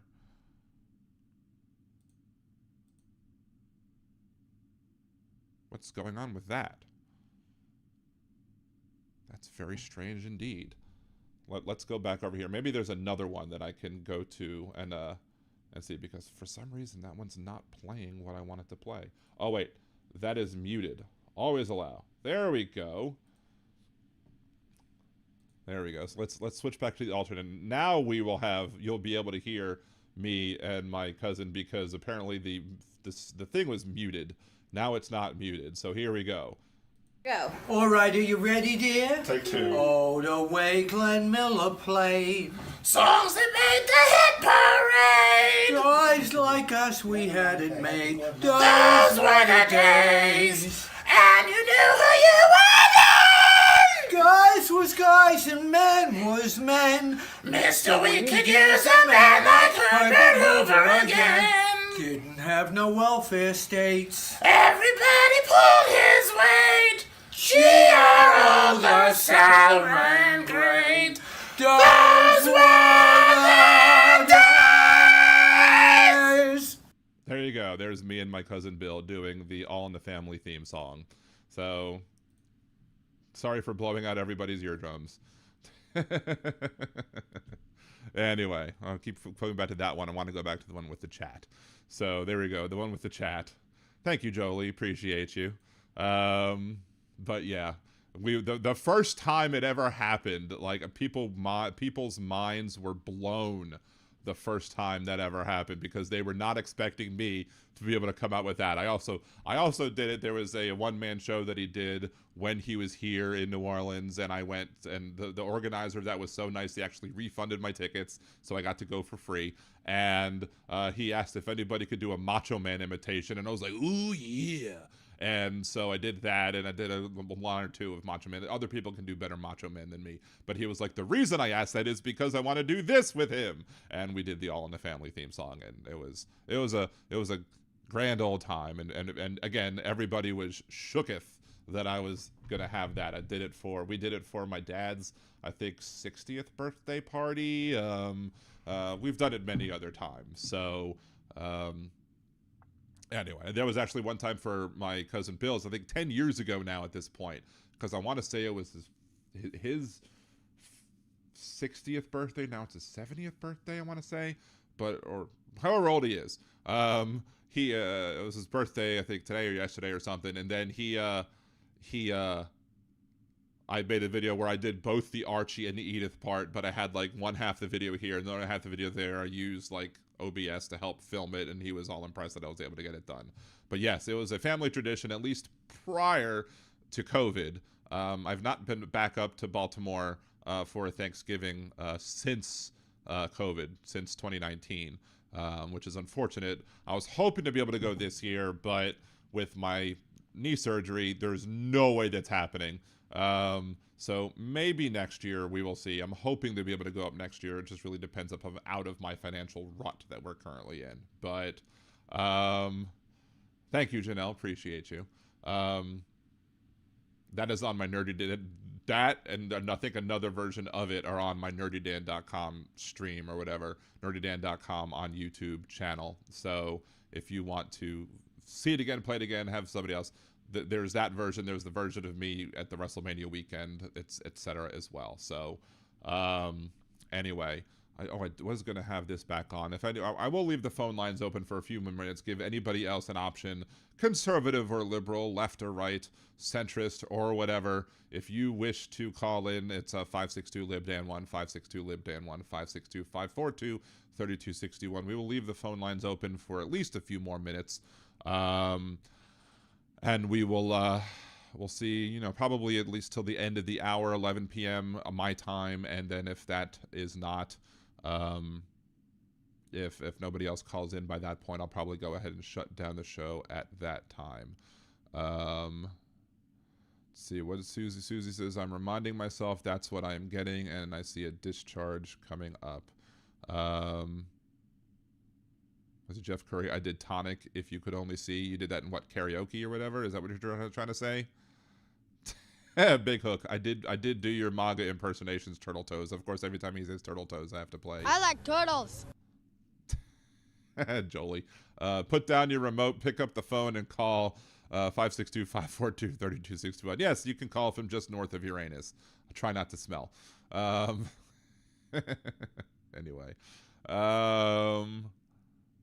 I did create while talking to Big Hook or whatever, I did enter into ChatGPT a possible idea for a song idea that's just gonna be like horrible but funny. I don't know if it'll be as catchy as my other ones, but Still horrible but funny. I do have to make some edits for some of the people that they used in the song, because there's one or two people I'd probably swap out for. But yeah, other than that, maybe that'll... The thing is, it's not necessarily the lyrics that's the issue. It's the fact that I need to make sure that the other software, the Marika software, can actually make a song that's, understandable, that sounds good, and that doesn't screw up the sound of the lyrics. Like, another one I was trying to do, they couldn't pronounce ice properly. Like, I think I actually had to lowercase ice instead of uppercase ice, because it just said ICE instead of ice. So I'm like, really? Are you kidding me? So, but yeah, so there may be 2 Liberal Dan radio shows, new songs coming up at some time in the near future, but maybe I'll be able to get this one out by tomorrow, so there'll be a new fun song to listen to. Anyway, and maybe if I get it done tonight before it goes live on YouTube tomorrow, it'll be on the Patreon. It'll be on patreon.liberaldan.com or liberaldan or patreon.com/liberaldan. Either way gets you there, and you can check it out early if I get that done. No promises though. So, let's see. Jolie, it said no connection. That's weird that it said no connection. Is that your remote again, or is that your phone? Are you dialing it right? Do you need to dial 1 before 562-542-3261? I mean, or is it, or will I only accept phone calls from Canada at this point? So that is very weird. Susie, bedside X-rays are traumatizing. That's weird. You'd think bedside X-rays would be easier, but apparently not. So sorry. I haven't actually tried tonic, Jeff. If you could only see. If you could only see the way. Oh, is Jeff dialing on voice over IP? Maybe. I don't know, but I don't know why that would stop you from dialing into a Google Voice phone line, because that's what it is. It's just Google Voice that you're calling into. So, who knows? I don't know. Sometimes my phone. Do you have AT? Sometimes my phone has been weird with AT&T, like trying to actually get some either calls in or calls out. Like sometimes I'd have, like, if a business was trying to call me, they'd have difficulties and would go straight to voicemail. I don't know why that's the case. 3 minutes left. 3 minutes remaining in the show, or at least 3 minutes waiting until somebody calls in. If somebody calls in, we'll keep the show open a little longer. Obviously, if that's the case, I'm just giving 3 minutes as the deadline to at least accept a new phone call. Even if you're not Jeff, if you're anybody else wants to call in, conservative, liberal, centrist, you have a problem. You think Donald Trump's the greatest thing since sliced bread, or indoor plumbing or whatever. You want to have you want to give it a shot and try and convince me that I'm wrong. Go right ahead. Probably won't, but we are nice to callers until they stop being nice to me. That's or to the people who are watching. That's basically how we roll here on Liberal Dan Radio. Talk from the left. That's right. Yes, go check out Political Punk as well. That's also a good channel to check it out. Again, I love when my mods promote other people as well, because that's what I want to do. I want to help use this show to promote as many people as possible, to get as many people elevated as possible. I'm not necessarily in a position to do much elevation, grant you, but any little bit helps. So, and I hope I would, I let Hal be my guide, because Hal also does a great job of sharing other people's stuff, letting other people know that you have other streams out there that should be listened to, that should be followed, that should be getting other attention as well. So, but as Big Hook said, we need to have more subscribers on all of these channels so that we can get the exposure up, so more people can hear. But the only way to do that is to help the algorithm out, and that's I can't do that. I can create the content. I can't push the content out beyond my limited ability to do so based on my limited following across all of social media. But every single time, the algorithm, if I create a sort of a more of a confrontational post, then yeah, sometimes I do get some of the conservatives coming in and they'll see that. But other than that, I'm not seeing, the only way to grow is to get those subs up. So, Susie, the scar on the East Wing is really bad. Oh, it's pathetic. It's terrible. And I'm sure the whole frickin' ballroom is going to look gaudy as shit too. That's the other thing. It's going to be gaudy as all get out. and he's going to think, oh, it's wonderful because Donald Trump and a bunch of his supporters and a bunch of the people who, support him, financially are just a bunch of trash. And trashy people like trashy things. So, anyway, it is 11 p.m. my time, so since nobody is called in, or at least successfully called in, because apparently Jeff's remote control can't handle it, we will go ahead and give this show an end. We will end this episode of Liberal Dan Radio, Talk from the Left, That's Right. We will be back, unless, again, something big happens between now and then. We will be back Monday, same bat time, same bat channel, talking about more stuff, trying to get some other people on the show, trying to get there's a Conrad who's running up in Mike Johnson's district who's trying to unseat him. We're going to try and get some other people. I was going to try and get that guy who was running up in Maine, but then he had the Nazi tattoo issue and some other problematic comments that Boston Brian was talking about. I mean, I heard about the tattoo thing before I listened to Boston Brian before I came over here, but I did not know about the comments that he had about black people tipping or something. And it's getting to be where, while I don't necessarily like the idea that, you have, their governor hopping into the race or whatever, who's like geriatric and probably way too old to be doing this at this point.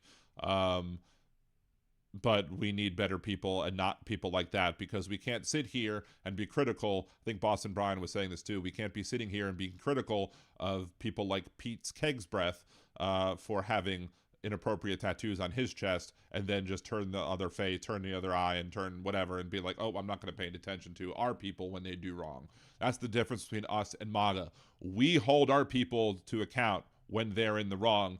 We even hold our people to account when they're not necessarily in the wrong, like getting Al Franken out of the Senate. That was ridiculous. But we have what's her face from New York to worry about with that one. But anyway, yes, let's all elevate one another, including Trucker John. Trucker John needs to A, show me your ways. B, if you haven't subscribed to Trucker John yet, which you should be, but if you haven't yet, please go make sure to do so as well, and check out his streams during the day, because he's even more interactive with his audience than I am. So, and and I love Trucker John's commentary as well. It's another great show in the Hal Sparks cinematic universe, if you want to call it that way. I don't know. Yeah. Marie, he was Trucker John. Big Hook was on for, was it an hour? Were you on for less than an hour? I thought you were on for over an hour. It doesn't matter. We're good. I mean, the show's been a whole 3 hours, and I think I brought you on just after an hour. I could be wrong. I've been wrong once or twice before. It happens. Anyway, thank y'all very much for watching. We will go out with a few tunes, and then again, unless something big happens, we'll be back here Monday. Same bat time, same bat channel, and then again, we're looking in the future to be starting the whole Liberal Dan Radio After Dark thing. How we're going to do that is one thing. It's not going to be live, at least until we're monetized over on that channel, but it's going to be a different channel than this one. And if you want early access to all that stuff, that'll come probably via the Patreon, and then we'll move it over to YouTube, maybe after a little bit.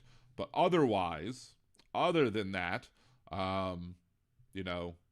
regular shows, unless something big happens, regular show time, 8 p.m. Central. And then Thursdays will start some point after I get my knee surgery done and I'm able to do stuff regularly. I may then, before the new year, if not before the new year, right after the new year, I may then do a Thursday night show as well. Maybe that is what I need to help spark the algorithm some more, just giving myself another day where I'm doing a live. But again, until then, thank you all so much. Thank you again. I don't know why that's not showing up at all, but we did have Molly with her 5 Liberal Dan Radio memberships, so 5 new people are Liberal Danimals, thanks to Molly's generosity. Again, you can support the show for free simply by just helping out the algorithm, like, share, subscribe, comment on all videos, new or old, previously put out there, things that are newly commented on to help those algorithms out there, because as we all know, without that, Al Gore won't be able to get any more rhythm. So until next time, thank you all very much. Have a good one. Peace.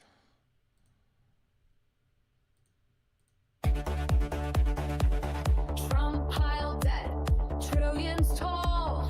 Promised Mexico would fund that wall. Praised dictators, said they're strong. Had Joe done it, they'd say he's wrong. Had Biden done it, MAGA would flip. Had Biden done it, whole numbers would flip. Had Biden done it, that scream foul play. But Trump did it, so it must be okay. Go through crises, storms and more. Called soldiers losers who died in war. Hire his kids to run DC. If it was Hunter, they'd scream treachery. Had Biden done it, MAGA would flip.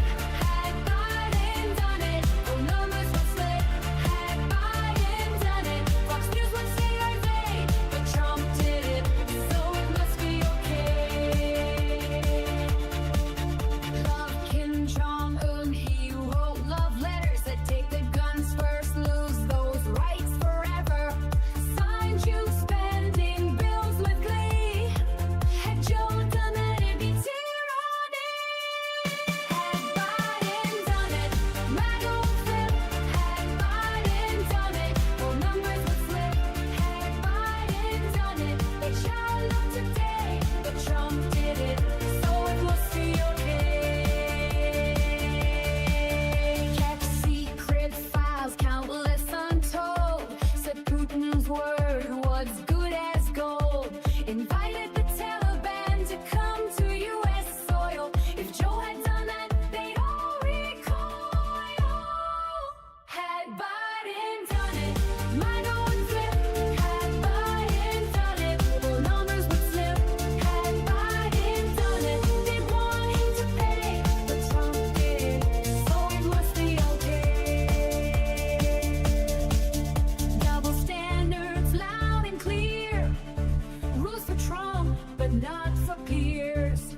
What they call treason, if Joe's the name, is patriotism when Donald's to blame. Had Biden done it, MAGA would flip. Had Biden done it, whole numbers would slip. Had Biden done it, they'd shout no way. But Trump did it, so it must be okay.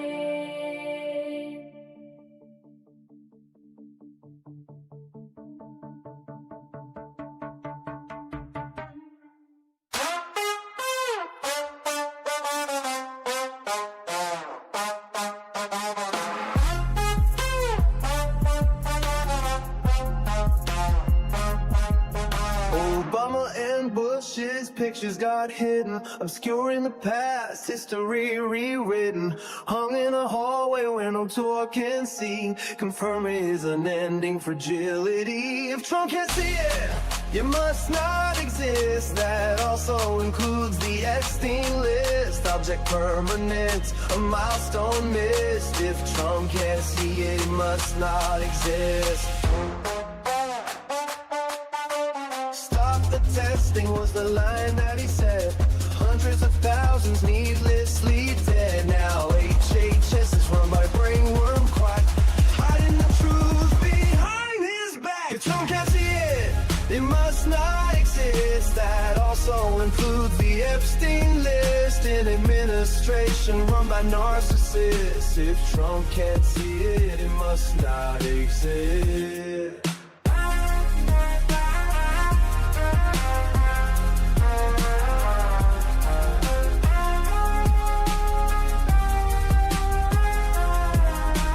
Boxes of documents stacked floor door to the wall, top secret folders in a bathroom stall. Charges were pressed, but the case was dropped. A corrupt judicial system he can co-opt. If Trump can't see it, it must not exist. I'll send you the Epstein list. He'll swear it's fake news, a liberal twist. If Trump can't see it, it must not exist.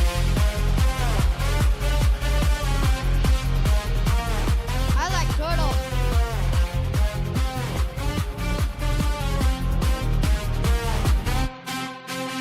Encampments downtown, tents lining the street. Invisible people that power won't beat. Hide them away so the cameras can't find it. Proof of a system that's cold and unkind. A payout in secret, an NDA sign, an illegal bribe. Michael Cohen fine. Trump got fined too over his gag order, but she didn't gag, cause he was much shorter. It must not exist. That also includes the Epstein list. We can't let him win, we must resist. If Trump can't see it, it must not exist.